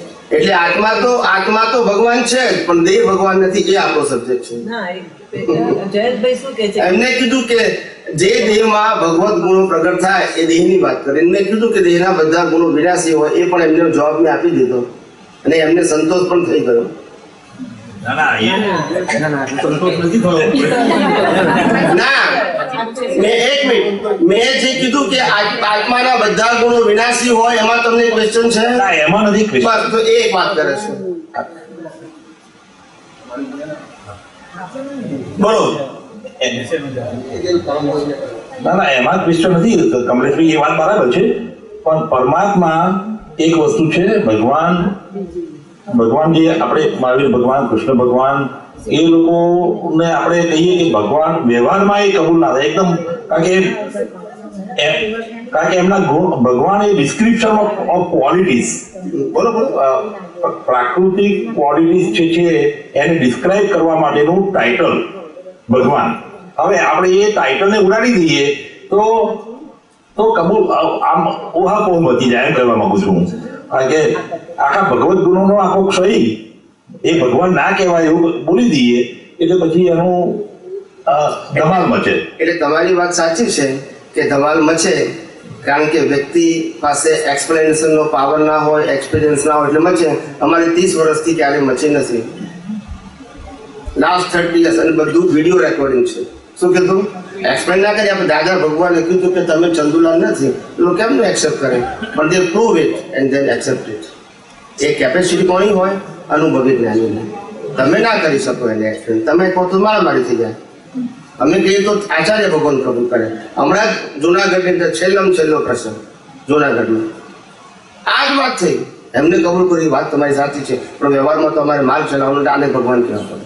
એવું કબૂલ છે વ્યવહાર ચલાવવા માટે, એમને ના નથી કહેતા, પણ સાચી વાતની જાણ જિજ્ઞાસુને કરો તો આજે નહીં તો કાલે પામશે. બાકી આ તો બાળ ધર્મ તો છે જ. દેહધારી ભગવાન છે એ તો બાળ ધર્મ છે ને, બધા ધર્મો માને છે. રામને ભગવાન કહેવું, કૃષ્ણને ભગવાન કહેવું, મહાવીરને ભગવાન કહેવું દરેક ધર્મમાં છે. અને આપણે એ જ માનવાનું, એ જ માન્યતા. ત્યારે આપણે ખબર પડી જોઈએ ભગવાન અવિનાશી હોય. રામ કૃષ્ણ અને મહાવીર એમાં ફેર છે. શું? રામકૃષ્ણ અને મહાવીરમાં ફેર છે. આ તો લોક માન્યતામાં લોકો જેને ભગવાન માને છે એની વાત કરું છું. આપણે રામકૃષ્ણ જુદા છે ને મહાવીર ભગવાન જુદા છે. આપણે માઇકમાં બોલો. બોલો. રામકૃષ્ણ બે જુદા છે અને મહાવીર ભગવાન જુદા છે. આમ તો ત્રણ જુદા છે. જુદા એટલે રામ એટલે એમને મોક્ષ બાકી છે. મહાવીર ભગવાન તો કોણે? રામ તો નીકળી ગયા. હા. કૃષ્ણ ભગવાન બાકી જ જવાનું. હા, પછી એટલે એ આખા એક ભગવાન બરાબર ભગવાન સ્વરૂપ પ્રગટ થયા એટલે ભગવાન કહેવાયા. અને મહાવીર ભગવાન તો ઓલરેડી ભગવાન છે જ. એમાં ભગવાન સ્વરૂપ પ્રગટ થયેલા છે એ ઓલમોસ્ટ પરમાત્મા પદ સુધીના પહોંચેલા જ છે. એટલે પરમાત્મા સુધી જ કહેવાય. દાદા ભગવાને આપણે કહ્યું કે જે સ્વામી ભગવાનની જે પ્રાર્થના આપી છે એમાં કહ્યું તમારું પરમાત્મા સ્વરૂપ મને સમજાતું નથી તો મને શક્તિ આપો. તો આપણે એમને પરમાત્મા સ્વરૂપ આપણે તમને કબૂલ કરી લીધા છે. એટલે આપણે એમનું કીધું છે કે દાદાએ કે એમનું પરમાત્મા સ્વરૂપ સમજવાનું છે, એમનું દેહ સ્વરૂપ આ નહીં. બરાબર છે. દેહ સ્વરૂપ ને એટલે અંતે પણ તમારે એ કહેવું પડે કે દેહ સ્વરૂપથી પરમાત્મા સ્વરૂપ જુદું છે. દેહ તો દેહની જુદી વસ્તુ છે. દેહ પણ હવે દેહધારી પરમાત્મા કીધા દાદા ભગવાને આપણને. કૃષ્ણ ભગવાન દેહધારી પરમાત્મા નથી કીધા. ત્યારે મહાવીર ભગવાનને દેહધારી પરમાત્મા કીધા. શ્રીમદ સ્વામી ભગવાને દેહધારી પરમાત્મા કીધા. એ જે ફેર કીધું દાદાએ. ના, એટલે આપણે ગમે એટલું ડિસ્ક્રિપ્શન કરીએ પણ આપણને બધાને ખબર છે કે આપણે જ્યારે પણ બોલીએ છીએ ત્યારે બધાને ભગવાન તરીકે વ્યવહારમાં એને રજૂઆત એ પણ કે ભગવાન રામ ભગવાન, કૃષ્ણ ભગવાન, મહાવીર ભગવાન એ બાળ ધર્મ છે. પછી તમે અત્યારે કેવળ જ્ઞાન કે ના કેવળ જ્ઞાન એની આપણે લોક માન્યતામાં બાળ ધર્મની અંદર આને ભગવાન માનવામાં આવે છે. પણ આપણે લોક સંજ્ઞા માટે ગમણ બરાબર છે. કેમ કે એ બરાબર છે. પણ નિશ્ચયમાં એ નથી. લોક સંજ્ઞા માટે ગમણ બરાબર છે કે ભગવાન નથી એ બરાબર છે. પણ નિશ્ચયમાં નથી એવું આપણે બોલીએ મને એટલે વાસુદેવને લાગી નહીં બરાબર. હા એટલો વાંધો નહીં. એટલે આપણે ખ્યાલ આવી ગયો ને કે વ્યવહારમાં બાળ ધર્મ માળવા માટે જ ભગવાન છે, હકીકતમાં ભગવાન નથી. હું એ જ કહું છું. હકીકતમાં ભગવાન છે, હકીકતમાં ભગવાન છે, હકીકતમાં છે, પણ બહાર લોકો માટે નથી એમ કહેવાનું છે. કારણ કે લોકો શું કહેવાનું છે કે આપણે દેહમાં જે છે એ ભગવાન છે, જે પૂતળું દેખાય, આપણે દાદા કહ્યું કે આ તો અંબાલા પટેલ છે, અંદર પ્રગટ થયા છે એ ભગવાન છે. હા કીધું ને. એવી રીતે એ બરાબર છે, પણ એ કોના માટે કહ્યું? કોના માટે કહ્યું? હું તો આવું જ છું, મને ખબર નથી કોના માટે કહ્યું. હું એ તો તમને પૂછું છું. તો જવાબ આપો. દાદાનો સ્વભાવ મેં પહેલા જ કીધું કે જ્યારે આન્સર આપીશ ત્યારે તમારે સ્ટોપ થવું પડશે. એમને કીધું અને મને ખ્યાલ આવે છે કવિરાજની કડી. ધીરજનું દેવાળું જોઈ સમય વર્તનાર છે, પહેલા મોક્ષ દઈને પછી પાયા ચડનાર છે. સમજી ગયા? એટલે તો ખબર છે અમને કે ધીરજનું શું થયું છે. Anyway, plus carry on. મારો સવાલ જુદો છે. જે છે એ તમારે કહેવાનો છે. જૈન પૂજગલ તરીકે પેલા જૈન હતા અને જૈન પૂજગલ તરીકે હજી એક મગજમાં રહી ગયું છે કે 13મા ગુઠાણામાં કેવળ જ્ઞાન હોય કે નહીં, કે 14માં જ થાય. એક ઓકે પતી ગયું ને. 13મા ગુંઠાણામાં કેવળ જ્ઞાન થાય, 14મે નિર્વાણ કહેવાય. એમાં કઈ ડિસ્પ્યુટ નથી ને. અમને ભાઈ વાત કરીએ પણ સરસ કરીએ કે ભગવાનની વાત કરી. આપણે ભગવાનના ટોપિકને શોર્ટમાં હું કહી દઉં છું. તમારે સ્વીકારો ના સ્વીકારો તમારી સ્વતંત્રતા છે. તમારી વાત મેં સાંભળી છે, મારી વાત તમારે સાંભળવાની. સ્વીકારવી ના સ્વીકારવી તમારી સ્વતંત્રતા છે, બરાબર છે. રામકૃષ્ણ મહાયુનું આપણે ના સ્વીકાર્યું એટલે આપણે અહીંયા છીએ બધા. એનીવે જવાબ આપી દઉં છું. સ્પષ્ટ શબ્દોમાં કહું છું કે મન વચન કાયા એ કર્મ ભોગવવાનું સાધન છે. મન વચન કાયાની ક્વોલિટી ક્યારે 360 ડિગ્રી ના હોય.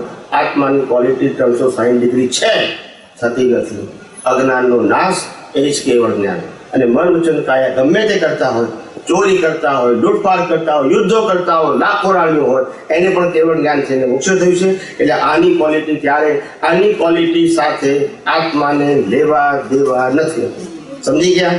આ ગમે તેવું હોય ગાળું કાઢે તો કેવળ જ્ઞાન પામી મોક્ષે જાય, અંદર દશા હોય તો. આની 360 ડિગ્રી હોય જ નહીં, કારણ કે દેહ માત્ર કર્મ ભોગવવાનું સાધન છે. આની ડિગ્રી ના હોય તો દિવસ ઓનલી સફરિંગ હોય. શું હોય?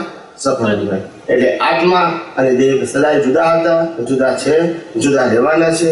વિનાશી હોય એ ક્યારે અવિનાશી થઈ શકે નહીં, અવિનાશી હોય એ ક્યારે વિનાશી ના થઈ શકે. બંને વસ્તુ જુદી છે. પણ જ્યાં સુધી વિનાશીને આપણે અવિનાશી પદમાં કોઈ પણ એંગલથી મૂકીશું ત્યાં સુધી વાસ્તવિક જ્ઞાન સમજી શકીશું નહીં. બરાબર છે? આ મારું કહેવાનું હતું. તમે બધાએ ભગવાનની વાત કહી દીધી, મેં મારી કહી દીધી. ચેપ્ટર ચેન્જ કરો. પહેલા સાયન્સને સમજવું જોઈએ કે આત્માને સમજવું જોઈએ? હા સરસ. પ્રશ્ન પતી ગયો. અને બીજો છે કર્મનો સિદ્ધાંત એટલે શું? ઓકે ચાલો.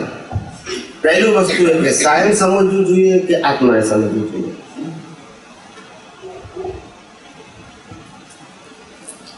સાયન્સ જ સમજવું જોઈએ, આત્માને ના સમજવું જોઈએ.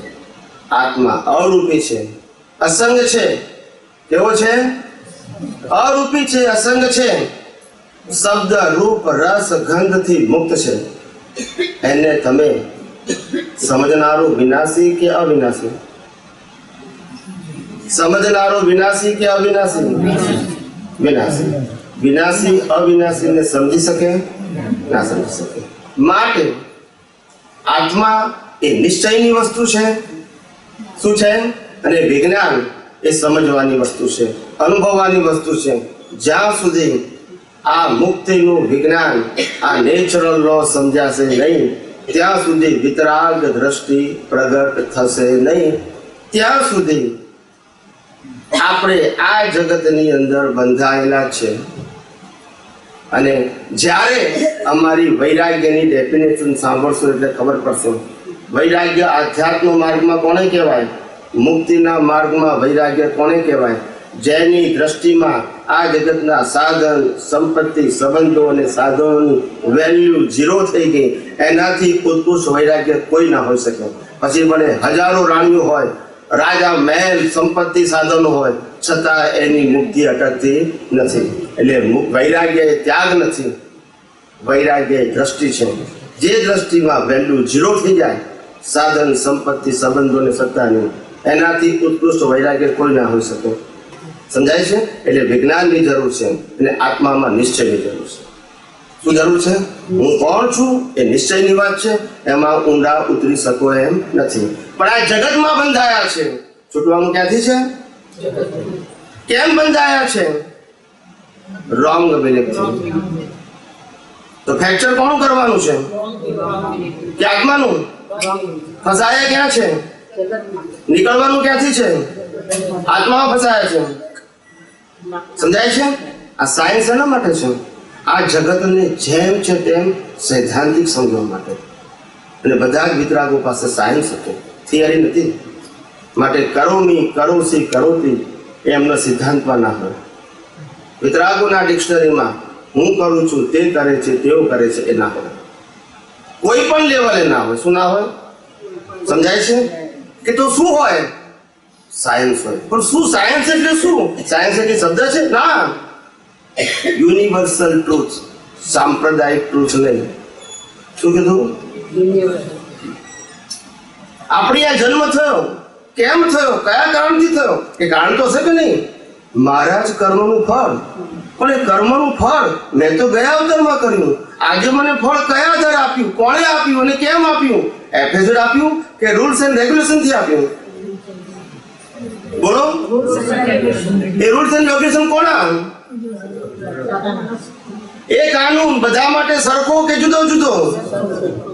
જો એ કાનૂન જાણીએ તો બ્લેમ એન્ડ ક્લેમ રહે. કોઈ પણ વ્યક્તિ દોષિત દેખાય, કરતા દેખાય તો સંભાવ્ય નિકાલ કરવો પડે કે થઈ જાય? Once you know the science as it is in your vision, in your experience, the vitaragta is there. અને આ નહીં સમજો તો વિતરાગતા પ્રગટ નહીં થાય. નોલેજ પ્રગટ થશે. Knowledge is only for this birth. Knowledge is never carry forward. But the experience is carry forward in next birth in the terms of development. Development carry forward થાય, નોલેજ ના થાય કેરી ફોરવર્ડ કોઈ દિવસ. માણસ doctor હોય, chartered accountant હોય, lawyer હોય, gold medallist હોય, 35 વર્ષની પ્રેક્ટિસ હોય, એક્સપાયર થઈ જાય, જન્મે 5 વર્ષનો થાય, પાછો બાળ મંદિરમાં. ના સમજાયું?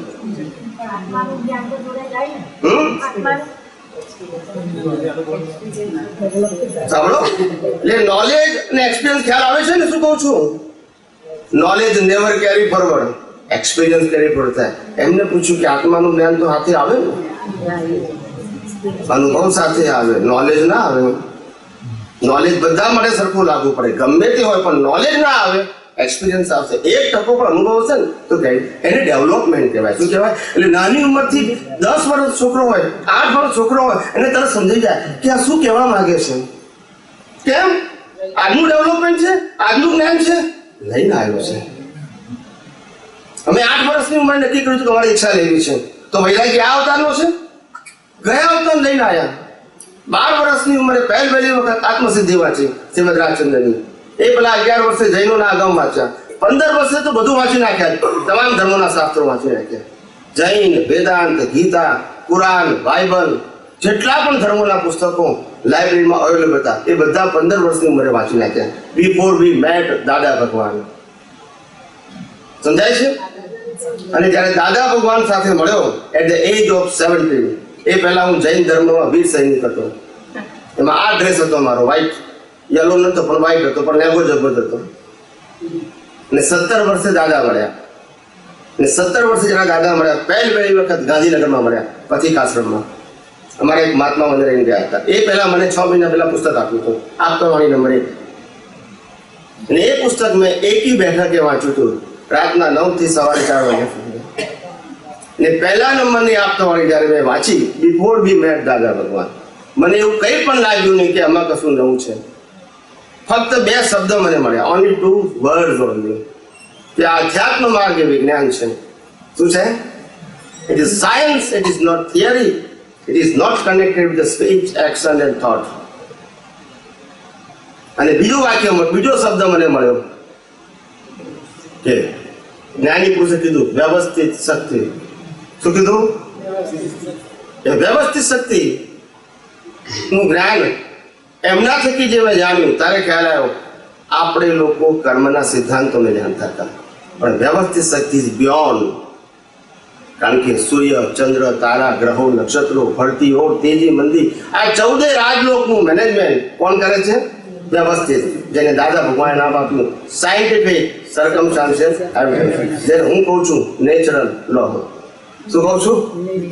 અને કવિરાજે પદમાં ગાયું છે કુદરતી રચના પૂર્ણ વ્યવસ્થિત સમજેવો ભગવાન હે. શું કીધું? કુદરતી રચના. અને હું એ જ વાત કરું છું, નેચરલ લો અને સાયન્ટિફિક સર્કમસ્ટાન્શિયલ એવિડન્સ, જેને કુદરતી રચના કહેવાય. આ 5 ઇન્દ્રિયોથી જે અનુભવમાં આવે છે એ બધી કુદરતી રચના છે. કેવી રચના છે? આ જગતમાં જન્મેલો એક પણ જીવ શ્વાસ લેવાની સ્વતંત્ર શક્તિ નથી ધરાવતો. કઈ શક્તિ ધરાવતો નથી? જો આપણે શ્વાસ લેતા હોય તો રાત્રે ઊંઘ ના આવે, બંધ થઈ જશે તો પણ કોણ ચલાવે છે? કુદરતી રચના, વ્યવસ્થિત શક્તિ. હું કુદરતી રચના કહું છું, કુદરતી રચના. એટલે બેભાન માણસને પણ શ્વાસ ચાલુ કરે, કારણ કે આયુષ્ય કર્મ બાકી છે. શું બાકી છે? એટલે એની સત્તાથી લે છે કે કુદરત લેવડાવે છે? અને એ કુદરત કયા આધારે કામ કરે છે? એની સ્વતંત્ર શક્તિથી, એઝ પર ધ નેચરલ લો. અને લો આપણને કેમ લાગુ પડે છે? આપણને એટલે બનવું કારણ કે આપણે શું કર્યું છે? ગયા અવતારમાં કર્મ કર્યા છે. કોઝ અને ઇફેક્ટ, એ કોઝ કર્યા છે ને કોઝ રાગ અને દ્વેષ વાળા છે, ક્રોધ, માન, માયા, લોભ વાળા છે. સમજાય છે? અને એનું કુદરત શું આપે છે? Result has per the law, not એફેઝેડ. એ રામકૃષ્ણ મહાવીરને પણ એના કર્મોમાંથી મુક્તિ આપતા નથી. સમજાય છે? આ કુદરતનું કાનૂન છે. એટલે કુદરતનો કાનૂન સૈદ્ધાંતિક સમજવો, એને હું સાયન્સ કહું છું. અને એ સાયન્સ જો આત્મસાત થઈ જાય તો આ જગતની અંદર મન વચન કાયા એના સંજોગો હોવા છતાં પણ તમને ઉત્કૃષ્ટ પ્રકારનો વૈરાગ્ય રહે. અને એ વૈરાગ્ય એને કેવળ દર્શન કહેવાય. શું કહેવાય? આ કુદરતી કાનૂનને જેમ તેમ તે જાણવા, અનુભવ કરવા, એને કેવળ દર્શન કહેવાય. અને કેવળ દર્શન થાય તો કેવળ જ્ઞાનનું બીજ ઓટો મૂળશે. કેવું છે? કેવળ જ્ઞાન માટે પાપ અને પુણ્યના પુરુષાર્થની જરૂર નથી, પણ કેવળ જ્ઞાન સિવાય બધા સંજોગો માટે પાપ અને પુણ્યની જરૂર છે. મહાવિદ્ય ક્ષેત્રમાં જવું હોય તો પણ પુણ્ય જોશે, અને સિમંદર સ્વામી પાસે જવું હોય તો પણ પુણ્ય જોશે, પણ કેવળ જ્ઞાન માટે પાપ અને પુણ્યની જરૂર નથી. Once you realise the natural law, once તમારી પાસે જ્યારે કેવળ દર્શન 360 ડિગ્રીનું પ્રાપ્ત થઈ ગયું, કેવળ જ્ઞાન ઓટોમોડ, એનું બીજ ઓટોમોડ છે. લાસ્ટ બર્થમાં કેવળ જ્ઞાન ઓટોમોડથી થાય છે, વિધાઉટ પુરુષાર્થ. લાસ્ટ બર્થમાં કોઈને પ્રતિષ્ઠિત આત્મા હોય નહીં, કેવડી હોય કે તીર્થંકર હોય. પુરુષાર્થ માત્ર કેવળ દર્શન સુધી છે. ક્યાં સુધી છે? કેવળ દર્શન. કેવળ દર્શન એટલે શું? You realise the natural law as it is, principally. સમજાય છે? અને એ કુદરતી કાનૂન કોઈ ધર્મ, સંપ્રદાય, વ્યક્તિ સાથે સંકળાયેલા નથી, પણ જેને કુદરતી કાનૂન આત્મસાત થાય એને અનુભવી જ્ઞાની પુરુષ કહેવાય. શું કહેવાય? અનુભવી જ્ઞાની પુરુષ. અને એ આ જગતને જેમ છે તેમ જુએ છે, જાણે છે, સમજે છે, અનુભવે છે. અને માટે એ જગતમાં રહેવા છતાં જગતથી મુક્ત રહી શકે છે, નહીં તો રહી શકાય નહીં. સમજાય છે? એટલે મુક્ત રહેવું આના માટે છે. એટલે જે મેં વાત કરી ને તમને, વિજ્ઞાન કોને કહેવાય? વિજ્ઞાન એટલે નેચરલ લો. ને નેચરલ લો નો કોઈ ક્રિએટર ના હોય, એ બટ નેચરલ હોય. શું કીધું? કુદરતી કાનૂન કોઈ બનાવી શકે? એ ટેમ્પરરી હોય કે પરમાનન્ટ હોય? કોઈ પણ પરમાનન્ટ વસ્તુ કોઈ ક્રિએટ કરી શકે? શું રામકૃષ્ણ મહાવીર બનાવી શકે કાનૂન? ના બનાવી શકે. આ કુદરતી કાનૂન જેમ છે તેમ સમજાવ, આત્મસાત થશે, એ જ કેવળ દર્શન. ને કેવળ દર્શન થાય તો કેવળ જ્ઞાનનું બીજ ઓટો મળશે. ને લાસ્ટ બર્થમાં કોઈને પુરુષાર્થ ના હોય, કેવળ જ્ઞાન ના હોય તો માતાના ગર્ભમાંથી સ્પષ્ટ વિધમ હોય અને પ્રતિષ્ઠિત આત્માનું અસ્તિત્વ ના હોય, જેના થકી આપણે પુરુષાર્થ કર્યું છે. સમજાય છે? જન્મથી મોત, જન્મથી નિર્વાણ સુધીની બધી પ્રક્રિયાઓ લાસ્ટ બર્થના કેવડી અને તીર્થંકરને ઓટો મોડ હોય. કેવી હોય? પણ એ પોતે દેહની અવસ્થાથી 100% મુક્ત હોય. કેવા હોય? માતાના ગર્ભમાંથી જ. કારણ કે સ્પષ્ટ વેદન, શું કીધું? આત્માનું સ્પષ્ટ વેદન એટલે સ્પષ્ટ અનુભવ. પણ એ અનુભવ 48 મિનિટ્સ ના રહે કન્ટિન્યુઅસ. સમયનો વિક્ષેપ પડે. શું પડે? સમય એટલે સેકન્ડનો પણ 1000મો કે લાખમો ભાગ એટલો વિક્ષેપ પડે. પણ જે દિવસ, જે સમયે, જે સ્થળે અને જે અવસ્થામાં કેવળ જ્ઞાન થવાનું હોય તે સમયે 48 મિનિટ કમ્પ્લીટ થઈ જાય એટલે કેવળ જ્ઞાન થઈ ગયું. પછી ફોર એવર. સમજાય છે? સ્પષ્ટ વેદનમાં ઉદયકરમાં હોઈ શકે. લિંક તૂટી જશે. પણ તમે પૂછજો એનો વાંધો નહીં. એટલે આ રીતે આ સ્પષ્ટ વેદન થાય જે જીવને એનો છેલ્લો વર્ષ. પછી પુરુષાર્થ ના હોય, પ્રતિષ્ઠિત આત્મા ના હોય. આખી મિકેનિકલ પ્રક્રિયા બોડીની હોય અને પોતે મિકેનિકલ પ્રક્રિયાથી શુદ્ધ ચેતનમાં રહેતા હોય. એને મિકેનિકલ પ્રક્રિયા સાથે લેવા દેવા ના હોય. સમજાય છે? મિકેનિકલ પ્રક્રિયા સાથે લેવા દેવા ના હોય. બંને પ્રકૃતિ જુદી, પરમાત્મા જુદા. વચ્ચેનો પ્રતિષ્ઠિત આત્મા અસ્તિત્વ ધરાવતો નથી. માટે એને પુરુષાર્થ કરવાનો કે પુરુષાર્થની ચૂક થવાનો પ્રશ્ન આવતો નથી. એ જ વસ્તુ હોય આત્મા અને પ્રકૃતિ. આપણે અત્યારે 3 વસ્તુ છે: આત્મા, પ્રકૃતિ અને પ્રતિષ્ઠિત આત્મા. ઘણા લોકોને ખબર જ નથી કે પ્રતિષ્ઠિત આત્મા છે કે કેમ, આપણે છે કે કેમ અને શું કામ કરે છે. ઘણી વખત પ્રશ્ન પૂછું છું 25, 30 વર્ષ જ્ઞાન લીધા પછી મહાત્માઓને કે જ્ઞાન કોને લીધું? તો કે મેં લીધું. મૂકું મેં એટલે કોને? તો કે ચંદુભાઈએ. મૂકું ચંદુભાઈ મરી જાય એટલે જ્ઞાન જતું રહે ને પછી માથું ખજવાડે. ના સમજાયું? કારણ કે સમજણ ખોટી છે. સમજાય? શું ખોટું છે? સમજાય? પછી હું કહું જ્ઞાન જડને ના હોય. આ મન વચન કાયા જડ છે, એ કુદરતી રચના છે. એને ચલાવનાર કોણ છે? એને જ્ઞાન નથી મળ્યું. પ્રતિષ્ઠિત આત્માને જ્ઞાન મળ્યું. કોણે મળ્યું? અને પુરુષાર્થ કોણ કરે છે? કે જે પરને પરાધીન છે તે કરે છે. મન વચન કાયા કેવા છે? એ પુરુષાર્થ કરી શકે? પ્રતિષ્ઠિત આત્મા પુરુષાર્થ કરે છે. જ્ઞાન એને છે, પુરુષાર્થ એને છે. ભૂલ પણ એની થાય છે, પ્રમાદ એને થાય છે, પ્રતિક્રમણ એ કરે છે, નિશ્ચય એ કરે છે, ભાવ એ કરે છે. આત્મા પણ કરતો નથી, પ્રકૃતિ કરતી નથી. પ્રકૃતિ પરને પરાધીન હોવાથી પુરુષાર્થ કરી શકે એમ નથી. અને આત્મા 100% સમર્થ અને ચૈતન્ય હોવાથી એને પુરુષાર્થ કરવાની જરૂર નથી. પુરુષાર્થ માત્ર પ્રતિષ્ઠિત આત્મા કરે. અને ડેવલપમેન્ટ પણ પ્રતિષ્ઠિત આત્માના લેવલે થાય છે. દેહ કે આત્માના લેવલે થતું નથી. અને કેવળ દર્શન પણ કોને થાય છે? પ્રતિષ્ઠિત આત્માને. આત્માને નહીં. સમજાય છે? જ્યાં સુધી મારી દ્રષ્ટિમાં અજ્ઞાન છે. શું છે? અજ્ઞાન. અજ્ઞાન 2 પ્રકારના. એક હું કોણ છું તે, અને જગત કયા સિદ્ધાંતોથી ચાલે છે તે. આ 2 પ્રકારના અજ્ઞાન છે. જ્ઞાની પુરુષે એક અજ્ઞાન તો દૂર કર્યું. શું કીધું? કે હું કોણ છું. અને બીજા અજ્ઞાન માટે પ્રક્રિયા આપી, વ્યવસ્થિત શક્તિ. એમને પોતે જ કહ્યું કે આ વ્યવસ્થિતનું જ્ઞાન મને 10 લાખ વર્ષ પછી થયું. ના સમજાયું? ઋષભદેવ ભગવાનની વખતે અમે પણ એમના શિષ્ય હતા. પણ એમને અમને લોકોને ક્રમિક માર્ગ આપ્યો અને ભરતને અક્રમ આપ્યો. પણ તે વખતે અક્રમ રીતે સમજાયેલું નહીં. એટલે અમને એવું થયું, અમને એટલે દાદા ભગવાનની વાત કરું છું અત્યારે, એવું થયું કે આને રાજપાટ વૈભવ ભોગવતા કેવળ જ્ઞાનથી મોક્ષે ગયા ને આપણે બધું ત્યાગ કર્યા છતાં ઠેકાણું પડતું નથી. આવું કયું જ્ઞાન છે કે રાજપાટ સંસાર ભોગવતા પણ તમારો મોક્ષ ના જાય? એ અમારે જાણવું છે. સમજાય છે? અને એમને એ વ્યવસ્થિત શક્તિને જાણતા 10 લાખ વર્ષ થયા. આ એમના શબ્દો છે. અને આપણે એમ માની લઈએ કે આપણને વ્યવસ્થિત મળી ગયું ને સમજાઈ ગયું તો આપણે સમજી લેવાનું કે આપણને કેવું અને કેટલું સમજાયું છે. સમજાય છે? વ્યવસ્થિત શક્તિ એટલે બીજું કશું નથી, કુદરતી કાનૂનને જેમ છે તેમ જાણવા. અને દાદાએ આ જ કીધેલું છે. વ્યવસ્થિત શક્તિ દાદા ભગવાનનું આપત સૂત્ર છે 1499. હું નંબર સાથે બોલું છું. એમાં સ્પષ્ટ લખ્યું છે, અમારા જ્ઞાનથી શાંતિ રહેશે ખરી.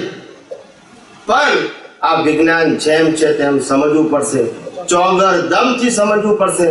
આટલું પણ નહીં સમજાય ત્યાં સુધી મુક્તતા અથવા મુક્તિ નહીં મળે. વિજ્ઞાન નહીં સમજાય ત્યાં સુધી મુક્તિ નહીં મળે. સમજાય છે મારી વાત? આત્મા નથી બોલ્યા, વિજ્ઞાન બોલ્યા છે. The science is a universal truth. ને એ નહીં જાણો ત્યાં સુધી બ્લેમ અને ક્લેમ રહેશે. પણ સામાન્ય સંજોગોમાં ના રહે આપણી કેપેસિટી આવી ગઈ, પણ જ્યારે સંજોગો એવો નોર્મલ થઈ જાય ત્યારે શું થઈ જાય? પણ સાયન્સ બદલાશે. મારી પાસે તમે 1 રૂપિયો લઈ જાઓ અને હું તમને માફ કરું છું, અને 1 કરોડ રૂપિયા લઈ જાઓ અને હું માફ નથી કરતો, ત્યાં સાયન્સ બદલાય છે? મારી કેપેસિટી નથી એ સાયન્સને એક્સેપ્ટ કરવાની. સી, બીકોઝ ઓફ હું સાયન્સ સાચું સમજ્યો નથી, સાયન્સનું નોલેજ છે મારી પાસે. શું છે? એટલે હું કાચો પડી ગયો. પણ સાયન્ટિસ્ટ હોઉં તો રૂપિયો હોય કે કરોડ રૂપિયા હોય કે અબજ રૂપિયા હોય, સાયન્સ બદલાય? આ દુનિયામાં કોઈ એવા પેદો થયો છે કે મને મારા હિસાબ વગર કશું આપી શકે? ને કોઈ પેદા થયો છે કે મારા હિસાબ વગર લઈ શકે? છે કોઈ? પછી ભીખ શેની? ભય શેની? જેની તમામ પ્રકારની ભીખ અને ભય ખલાસ થઈ ગયા એ આ કાળનો જ્ઞાની. શું કીધું? તમામ પ્રકારની ભીખ અને ભય ખલાસ થઈ ગયા એ આ કાળનો જ્ઞાની. ચોપડીનું જ્ઞાન છે તે જ્ઞાની નહીં, એ બધા શાસ્ત્ર જ્ઞાની. પણ ભીખ અને ભય ખલાસ થઈ ગયા. કેમ થઈ ગયા? સાયન્સ સમજાઈ ગયું. શું સમજાયું? કે આ જગતમાં આના હિસાબ વગર કોઈ આપનાર નથી અને કોઈ લેનાર પણ નથી. પછી ભીખ રહે? પછી ભય રહે? અને જો રહે તો સાયન્સ સમજ્યો નથી, સાયન્સની થિયરી સમજ્યો છે. શું સમજ્યો છે? થિયરી સમજ્યો છે. સમજાય છે મારી વાત? એ જેમ જેમ સમજશો એમ ખ્યાલ આવશે. એટલે આ વિજ્ઞાન જેમ છે તેમ સમજવાનું છે. વિજ્ઞાન એટલે દાદા ભગવાને આપેલું વ્યવસ્થિત શક્તિ. દાદા ભગવાને કીધું સાયન્ટિફિક સર્કમસ્ટાન્શિયલ એવિડન્સ. સમજાય છે? એને હું સાદી ભાષામાં કહું છું, કુદરતી કાનૂન નહીં સમજો. આ દુનિયા આખી ચાલે છે, દેવલોક, મધ્યલોક, નરકલોક, એ કુદરતી કાનૂનથી ચાલે છે, કોઈ વ્યક્તિથી ચાલતું નથી. અને કાનૂન ન જાણવાથી આપણે કાનૂન તોડીએ છીએ અને ત્યારે આપણને ભીખ અને ભય છે. હું દાખલો આપું છું સત્સંગમાં વારંવાર કે સોનાની ખાણમાંથી નીકળેલું સોનું, પથ્થરનો ટુકડો જેની અંદર પથ્થર અને સોનું મિક્સ છે. શું છે? એ ખાણવાળા ત્યાંથી તોડીને લાવે, પછી ઉપર લાવે ખાણમાંથી, પછી ઉપર લાવીને ભઠ્ઠીમાં નાખે. એ ભઠ્ઠીમાં સોનું ઓગળી જાય અને પથ્થર ફિલ્ટર થઈ જાય અને એ લિક્વિડ થયેલું સોનું નીચે ઈંટ પડી હોય તેમાં જમા થાય એટલે સોનાની શું બની જાય? ઈંટ બની જાય. આ બનેલી ઈંટ મોટી મોટી કંપનીઓને સેલ કરે. સમજાય છે? એ સેલ કર્યા પછી મોટા વેપારીઓ નાના વેપારીઓને સેલ કરે. એના નાના વેપારીઓ પાછા નાના વેપારીઓ એમાંથી લગડીઓ બનાવે. શું બનાવે? એ લગડીઓ નાની વ્યક્તિઓની વચ્ચે એમાંથી ઘરેણા બનાવે. શું બનાવે? અને એ ઘરેણા પાછા સાસુ વહુને આપે, વહુ એની વહુને આપે. એવી 50 પેઢી ચાલે. છેલ્લે અર્થક્વેક થાય પાછું ધરતીમાં. સોનાનો માલિક કોણ? સમજી ગયા? Once you know the universal truth, no rag, no દ્વેષ. છે આપણું છે પણ આપણે જાણતા નથી. આપણી પાસે આવ્યું એટલે આપણું, પણ ખ્યાલ નથી કોઈએ છોડ્યું તો આપણી પાસે આવ્યું. ના સમજ ને આપણી પાસેથી પણ આ સત્ય છે ને, સનાતન સત્ય છે ને, પણ કારણ કે આપણે જાણતા નથી. મારી પાસે કેમ આવ્યું? હું માલિક છું એટલે આવ્યું? ભોગવવા માટે આવ્યું. શના માટે આવ્યું? અને જતું કેમ રહ્યું? ભોગવટો. તો આપણો માલિક હતા પહેલા? મળ્યા પછી માલિક છીએ? માલિક હોય તો જાય? માત્ર ભોગવટો છે પણ માલિકી રોંગ બિલીફ છે. Title of ownership and title of doership, they create the new cause for the next birth. શું કીધું? Title of ownership and title of doership, they create the new cause for the next birth. આના વગર કર્મ બંધાય નહીં. ઘણા મહાત્માઓ પૂછે છે કે સ્વામીજી કર્મ બંધાય કે નહીં? શું કીધું? કર્મ બંધાય કે નહીં? મેં કહું તમે ભાવ ના કરતા હોય તો નહીં બંધાય. ના સમજાય. ભાવ એ શું છે? કર્મ છે કે કર્મ ફળ છે?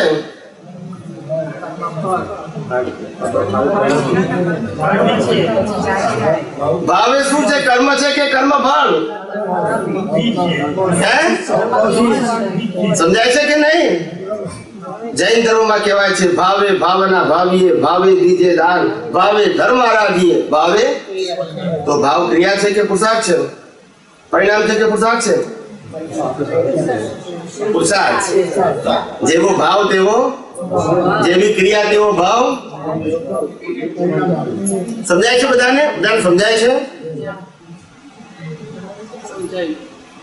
એટલે આ જ સમજવાનું છે આપણે. જ્ઞાની પુરુષનું જ્ઞાન જયારે આપણે પછી થિયરીમાં લઈ ગયા એટલે આ બધું પઝલ થઈ ગયું. શું થઈ ગયું? પઝલ થઈ ગયું. દાદા ભગવાનને ઘણા બધા મહાત્માઓ અમારાથી પણ સિનિયર હતા. બરોડામાં તો હોય જ. અમે તો નાના હતા ત્યારે ગયા, પણ અમારાથી 15 વર્ષ પહેલા પણ લોકો ગયેલા અને જ્ઞાન લીધેલું લોકોએ. આવા બધા સિનિયર મહાત્માઓ દાદા ભગવાનને દેવ લે પછી અમે તો સત્સંગ કરવા વડોદરામાં જઈએ, એ જ ખર્ચીકરના ખાંચામાં, એ જ બાઉબી વકીલના હોલમાં. એટલે હવે બધા 3-4 આપતા પુત્રો બેઠા હોય સામે, બધા મહાત્માઓ બેઠા હોય. એટલે બધા પ્રશ્ન પૂછે, પદ સમજાવે, આપતો પુત્ર જવાબ આપે. એટલે પછી મહાત્માઓ બધા કે તમે શું સમજો? જ્ઞાનને તમારા કરતા 10 વર્ષ પહેલા, 12 વર્ષ પહેલા, 15 વર્ષ પહેલા અમે જ્ઞાન લીધેલું છે. આવું કહે કે ના કે? વ્યવહારથી સિનિયોરિટી. શું કીધું? પછી હવે અમારો નિયમ એવો હતો કે એક આપતો પુત્ર બોલતો હોય તો બીજા બધાએ મૌન રહેવાનું. મૌન કરતા વિતરાગ રહેવાનું. મૌન તો બીજી વસ્તુ છે, એ બારમું થઈ કહેવાય. અમારે ઉપયોગમાં રહેવાનું. આ દાદા ભગવાનની આજ્ઞા હતી. 10 આપતો પુત્રો બેઠા હોય સ્ટેજ ઉપર, પણ એક આપતો પુત્ર બોલતો એટલે બાકી બધા ઉપયોગમાં રહેવાનું. શું રહેવાનું? પછી 4 આપતા પુત્રો હોય ને 2 કલાકનો સત્સંગ હોય એટલે અડધો કલાક બોલવાનું હોય. કેવું હોય? સમજી ગયા ને? સમયની વહેંચણી. શું હોય? ફાઇલનો સંભાવે નિકાલ. તે પછી માઇક અમારી પાસે 4થા નંબર પ્રમાણે આવી. 1 2 3 4 ક્યુમાં બેઠા હોય ને આપણે, 4થો નંબર જ આવે ને આપણું, તે અડધો કલાકમાં નંબર આવ્યો પછી. એટલે પછી પેલો જવાબ પેલા ભાઈએ પૂછ્યું હતું કે તમે લોકો સમજો નહીં, અમે તો કેટલા વર્ષો પહેલા જ્ઞાન લીધું હતું. એ વગર પ્રશ્ન પૂછે મેં એને રીઓપન કર્યો. શું કર્યો? ના રીઓપન કર્યો. મેં કીધું કે તમે બધા કહો છો કે અમે બહુ જૂના છીએ, સિનિયર છે, વર્ષો પહેલા જ્ઞાન લીધું છે. વાત સાચી છે. As per the date you are right. શું કીધું? પણ મુક્તિના માર્ગનું વિજ્ઞાન એ સિન્સિયરિટી માટે છે, સિનિયોરિટી માટે નથી. કેટલા તમે સિન્સિયર છો એના આધારે જ્ઞાન ડાયજેસ્ટ થશે. કેટલા સિનિયર છો એના આધારે નહીં. સિનિયોરિટી તો જોબમાં હોય, અહીંયા ના હોય. અહીંયા સિન્સિયરિટી જોઈએ. શું જોઈએ? સિન્સિયરિટી. સમજાય છે? સિનિયોરિટી કામ ના લાગે. 6 મહિના પહેલા જ્ઞાનમાં લીધો હોય, સિન્સિયર હોય તો ઘણો આગળ નીકળી જાય. ને 26 વર્ષથી ત્યાંનો ત્યાં જ રહ્યો હોય,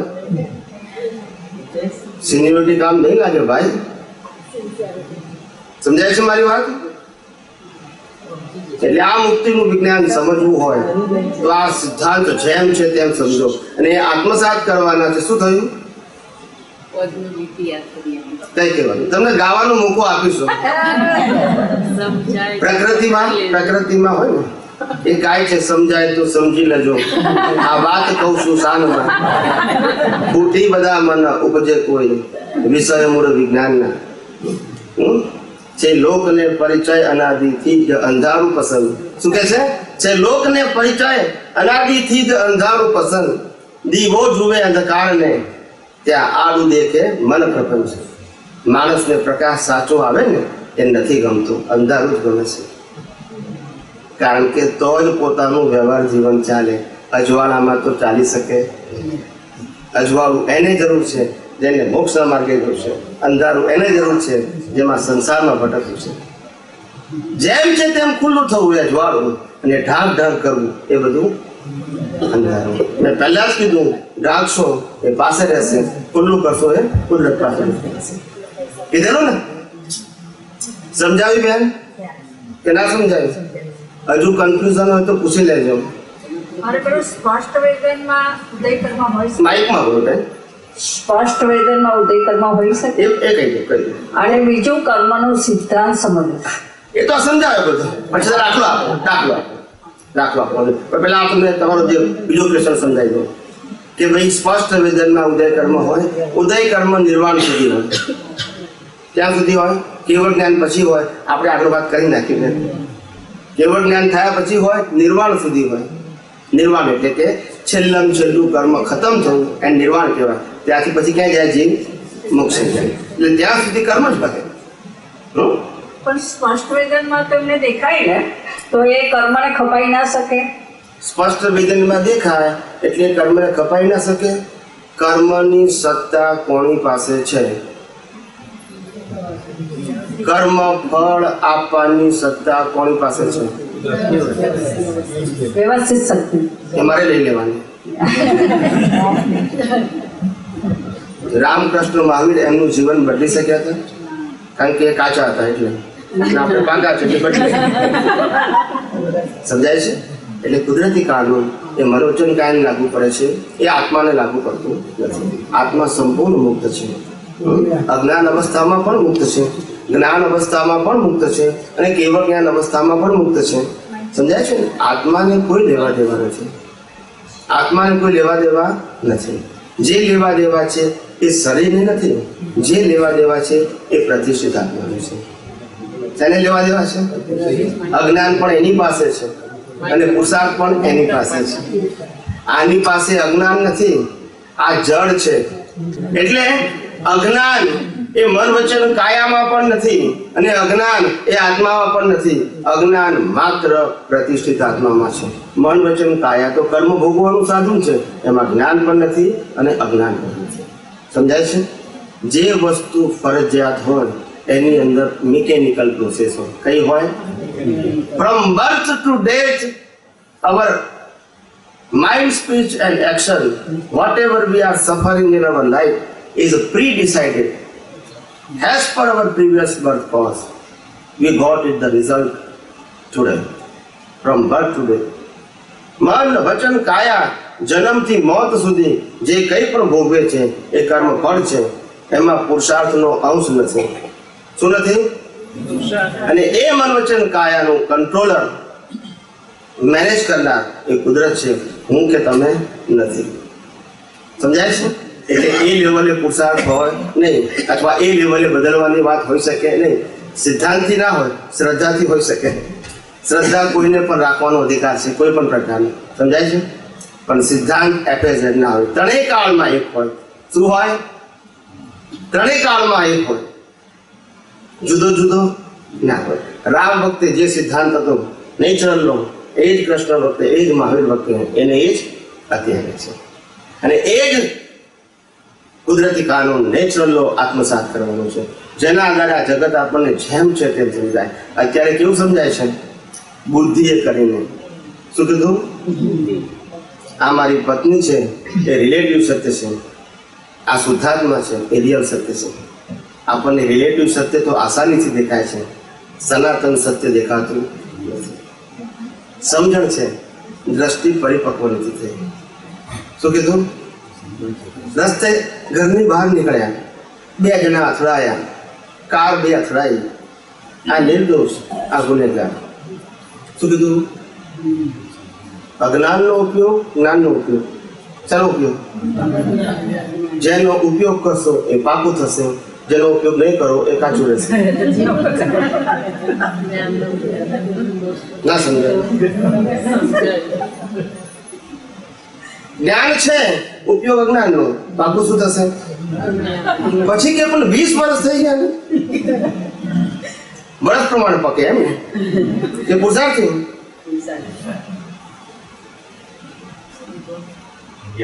સમજાય છે? છાપું વાંચ્યું, ટીવી જોયું, તરત ખ્યાલ આવ્યો આ ગુનેગાર બિચારા આ નિર્દોષ. જ્ઞાનનો ઉપયોગ કે અજ્ઞાનનો ઉપયોગ? ઉપયોગ અજ્ઞાનનો ને પાકું કરવું છે જ્ઞાન. શું ટ્રેજેડી? તો કે જ્ઞાની પુરુષની ભૂલ છે? તેમની ભૂલ છે? કોની ભૂલ છે? આપણી ભૂલ છે. એમની સમજાવવામાં કચાશ હતી કે આપણી સમજવામાં કચાશ છે? કઈ કચાશ છે એ તમને આજે ખુલ્લી કરું છું, હજુ તમારે કાઢવી હોય તો. આ વિજ્ઞાનને જેમ છે તેમ એપ્લાય કરજો, ત્યારે જ તમારી અજ્ઞાનતા દૂર થશે. રોંગ બિલીફ એ તો નહીં થાય. માનેલું જ્ઞાન નહીં ચાલે, ટેસ્ટેડ જોઈશે. શું જોઈશે? માનેલું નહીં ચાલે, અનુભવ જોઈશે. ગમે તેવા સંજોગ આવે, સિદ્ધાંત આપણી દ્રષ્ટિમાંથી ચલાયમાન ના થવો જોઈએ, ત્યારે એને દર્શન કહેવાય. અને સિદ્ધાંતમાંથી શ્રદ્ધામાં ગયા એટલે વિજ્ઞાન ઉડી ગયું, પછી શુભાશુભ માર્ગ થઈ ગયો. સગવડીયો માર્ગ કેવું? સહન થાય ત્યાં સુધી સંભાવે નિકાલ, ના સહન થાય તો થાય કરી લેજો. ના સમજાય? અને સંભાવે નિકાલ તો ગમે તે પરિસ્થિતિમાં કરવાનું હોય. મહાવીરને ખીલા ઠોકાય તોય કરી અમને, કારણ કે સિદ્ધાંત બદલાય નહીં. ખીલા ઠોકનારો એની સ્વતંત્ર શક્તિથી ઠોકતો નથી. આ જ મહાવીરનો હિસાબ છે. હિસાબને આધારે વ્યક્તિ છે, વ્યક્તિને આધારે હિસાબ નથી. આ જ્ઞાન આત્મસાત થઈ ગયું હોય પછી નિર્વિકલ્પ હોય. કેવું હોય? સમજાય છે મારી વાત? પણ આપણે તો જ્યાં સુધી એડજસ્ટ થવાનું ત્યાં સુધી બરાબર વ્યવસ્થિત, ના થવાનું તો પણ આવું તો હોય. 20 વર્ષના મહાત્મા છે અને આવું કરે. દાદા ભગવાનને એક ભાઈએ પૂછ્યું કે દાદાજી આ 15 વર્ષ જૂના મહાત્મા છે ને આવો ઝઘડો કરે? દાદા બધું સાંભળે, મહાદેવજીની જેમ એક જ સિદ્ધાંત, પ્રશ્ન પૂછે કરે, બોલવાનું નહીં, ના સમજવાનું. આખો સાંભળવાનો, અડધો નહીં, કાપી નાખવાનું નહીં. સાંભળ્યું દાદા કે બરાબર છે ને, તો કહી દીધું ને બધું. તો કે હા દાદાજી. આટલા જૂના મહાત્મા, પાછા સમજદાર, બ્રાહ્મણ છે, છતાં ભૂલો કરે. દાદા કીધું હા પતી ગયું ને તારે કહેવાનું? તો કે દાદાએ ચોખ્ખું કીધું, માલ મને પૂછીને ભરેલો, ના સમજાય. ભર્યો તો પહેલા, ઉકલે છે આજે, એમાં મારી ભૂલ છે? બોલતા નથી બધા. અને ભરેલું નીકળે નહીં એવું જ્ઞાન છે. પણ તમારી દ્રષ્ટિમાં શું હોવું જોઈએ? એ અકર્તા છે અને માટે નિર્દોષ છે. પણ તમને કરતા દેખાય તો શું દેખાય? દોષિત દેખાય ને, પછી સંભાવ નિકાલ થાય. પણ અકર્તા દેખાય તો નિર્દોષ દેખાય, એનું નામ સંભાવે. અને એના ટાઈમ તો આ કરતા દેખાય જ છે. એ પેલું જ થાય કે આ કરતા છે. જ્યારે પણ એવું કોઈ પ્રસંગ આવ્યો તો એ ટાઈમે એવું માઇકમાં બોલો ને બેન તો સારું, કઈ બધું જવાબ આપે છે તો એટલા માટે પ્લીઝ. જ્યારે કોઈ એવો વિપરીત સંજોગો આવે ને ત્યારે એ ટાઈમે તો કરતા છે એવું દેખાય, મહાત્મા હોઈએ તો પણ. બરાબર છે. કહું જુઓ આગળ બનશે સિદ્ધાંત સમજો તો કે છે કે આપણે સામાન્ય રીતે મન વચન કાયા પરને પરાધીન છે એવું આપણે જાણીએ છીએ. બરાબર છે? હકીકતમાં 6 વસ્તુ પરને પરાધીન છે: મન, બુદ્ધિ, ચિત્ત, અહંકાર, speech and action. All the 6 things are pre-decided. જેવો સંજોગ હશે એવી તમારું મન હશે, બુદ્ધિ હશે, ચિત્ત ફોટા બતાવશે અને અહંકાર ડિસિઝન લેશે, એવી સ્પીચ હશે અને એવું એક્શન હશે. All the 6 things are pre-decided of any living creature. આ જો તમને સમજાય તો તમને ખ્યાલ આવશે કે આ જે મને ઓન ધ સ્પોટ થયું એ પણ પરિણામનો ભાગ છે અને એનાથી હું કેવો છું? મુક્ત છું, જુદો છું. કારણ કે તમે કર્યું નથી, ઇટ હેપન. શું કીધું? તમે વિચાર કર્યો નથી, આવ્યો. મીન્સ તમારા કંટ્રોલમાં નથી અને તમે કર્યો પણ નથી. માટે તમે જવાબદાર પણ નથી જો તમે ભળી ના જાઓ તો. શું કીધું? ભળી જાઓ તો જવાબદાર છો. જે વિચાર આવ્યો ગમતો અથવા ના ગમતો એ તો પરિણામ છે, અને તમે પરિણામ રૂપે જુઓ જુદા રહીને ત્યાં સુધી વાંધો નથી, લાઈન ઓફ ડિમાર્કેશન છે. પણ પરિણામમાં ભળી ગયા તમે જવાબદાર છો. પરિણામ જાણો બહુ થઈ ગયું, પણ પરિણામને પુરુષાર્થ જાણો તો શું થાય? સાચો પુરુષાર્થ સમજી શકાય, ફેલ જઈએ. દરેક વસ્તુ કહું છું હું, આ તમને કહું છું ને, આ બધી જ વસ્તુના સાયન્ટિફિક એક્સપેરિમેન્ટ અને એક્સપિરિયન્સ કરીને તમને કહું છું. એક વસ્તુ અને હું જે કહું છું એમાં એક પણ શબ્દ આગો પાછો નહીં થાય.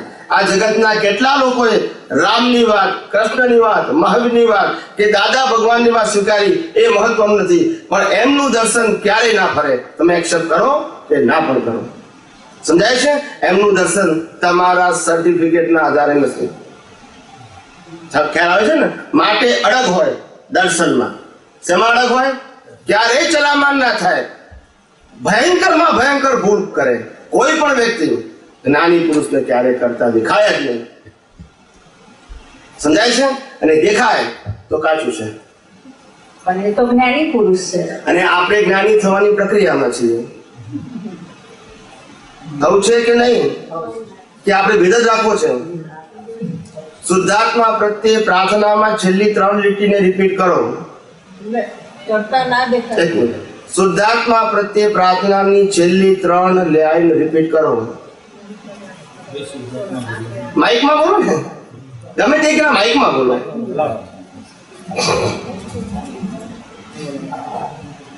હે શુદ્ધાત્મા ભગવાન, આપ એવી કૃપા કરો કે અમને ભેદભાવ છૂટી જાય અને અભેદ સ્વરૂપ પ્રાપ્ત થાય.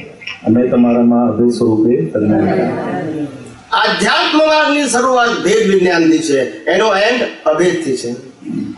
શું કીધું? શરૂઆત ક્યાંથી છે અને એન્ડ અભેદ. હું ને તું બંને ક્યાં છે? એક છીએ અનુભવ દશામાં. અને અત્યારે શું છે? હું ને તું કેવા જુદા છે? એટલે હું ને તું કોણ? દેહ અને આત્મા. પણ જ્યારે પોતાનો જ આત્માનો અનુભવ પોતાને થઈ જાય પછી હું ને તું ના રહે, હું જ રહ્યું. શું રહ્યું? અને આ દેહ કોના આધીન છે? કુદરતી રચના. એમાં મારે કશું કરવાનું પહેલા નતો કરતો, ખાલી રોંગ બિલીફ હતી. શું હતી? સમજાય છે ને? એટલે જેવું નીકળી જાય. આ તમામ પ્રકારનું અજ્ઞાનને ખલાસ કરવું એ જ આધ્યાત્મ માર્ગનો પુરુષાર્થ છે. જ્યાં સુધી અજ્ઞાન છે ત્યાં સુધી કેવળ જ્ઞાન હોય નહીં, અને કેવળ જ્ઞાન માટે કોઈ મહેનતની જરૂર નથી. કેવળ અજ્ઞાનનો નાશ કરવો, અને એ અજ્ઞાન રોંગ બિલીફ રૂપે છે, અને એ રોંગ બિલીફ માત્ર રિલેટિવ સત્ય છે. જો સનાતન સત્ય જાણો, રિલેટિવ સત્ય નહીં ઉભું રહે. પણ રિલેટિવ સત્યને સનાતન સત્ય માનશો ત્યાં સુધી અજ્ઞાનતા છે. અને સનાતન સત્ય યુનિવર્સલ ટ્રુથ હોય, રિલેટિવ સત્ય ઇન્ડિવિડ્યુઅલ હોય. તમારું જુદું હોય, આમનું જુદું હોય, આમનું જુદું હોય, કારણ કે વ્યૂ પોઈન્ટ છે. શું છે? ને સનાતન સત્ય વ્યૂ પોઈન્ટ નથી. સનાતન સત્ય એટલે જ હું શુદ્ધાત્મા. સનાતન સત્ય 2 પ્રકાર, મેં સ્ટાર્ટિંગમાં કીધું. સનાતન સત્ય આ જગતમાં 2 પ્રકારના છે. હું આત્મા છું તે સનાતન સત્ય છે, અને નેચરલ લો એ સનાતન સત્ય છે, જેનાથી આ જગત ચાલે છે. ક્યારેય સનાતન સત્ય બદલાતું નથી. રામ વખતે પણ તે હતું, કૃષ્ણ વખતે પણ તે, મહાવીર વખતે પણ તે, અને આજે પણ તે જ છે. ફક્ત સનાતન સત્ય જે કુદરતી કાનૂન છે એ જળ છે, અને આત્માનું સનાતન સત્ય ચેતન છે. માટે મોક્ષ છે, જળનો મોક્ષ ના હોય. એટલે આખું આ યુનિવર્સ એ ઓટો મોડ છે. કેવું છે? કારણ કે જળ છે. પણ ચેતન એ ઓટો મોડ નથી, કારણ કે ચેતન છે. મોક્ષ મુક્તિ કોણ થાય છે? મોક્ષ કોણ જાય છે? ચેતન જાય છે, બોડી નથી જતી. જ્યાં સુધી મારામાં અજ્ઞાનતા છે ત્યાં સુધી મારે ભટકવાનું છે. શું છે? ભટકવાનું છે. હું આત્મા છું એ જ્ઞાન આપણને આ જ અવતારમાં મળ્યું હશે કે આગળ મળ્યું હશે? શું તીર્થંકરોની સભામાં બેઠા હોય શું ત્યારે આ જ્ઞાન નહીં હોય આપણી પાસે, અથવા આપણને નહીં મળ્યું હોય? છતાં કેમ આપણે અહીંયા છીએ? હા, એ જ્ઞાનને થિયોરિટિકલ સમજ્યું, પ્રેક્ટિકલ જોયું, શ્રદ્ધાથી સમજ્યું, સિદ્ધાંત છે. ત્રણેય કાળમાં એક હોય પરમાર્થનો પંથ. સિદ્ધાંત ત્રણેય કાળમાં કેવો હોય? એક જ હોય. અને એ નહીં સમજાય ત્યાં સુધી આ વિજ્ઞાન નહીં સમજાય. અને વિજ્ઞાન નહીં સમજાય તમે છૂટાપણાનું અનુભવ નહીં કરી શકો. જળ અને ચેતન બંને સ્વભાવથી કેવા છે? જુદા છે. પણ આપણે ફસાયા છે ચેતનમાં કે જળમાં. અને જળમાં કેમ ફસાયા છે? રોંગ બિલીફ થી કે રાઈટ બિલીફ થી? તો કાઢવાનું શું છે? Wrong belief is equal to અજ્ઞાન. ઇઝ ઇક્વલ ટુ એ અજ્ઞાન.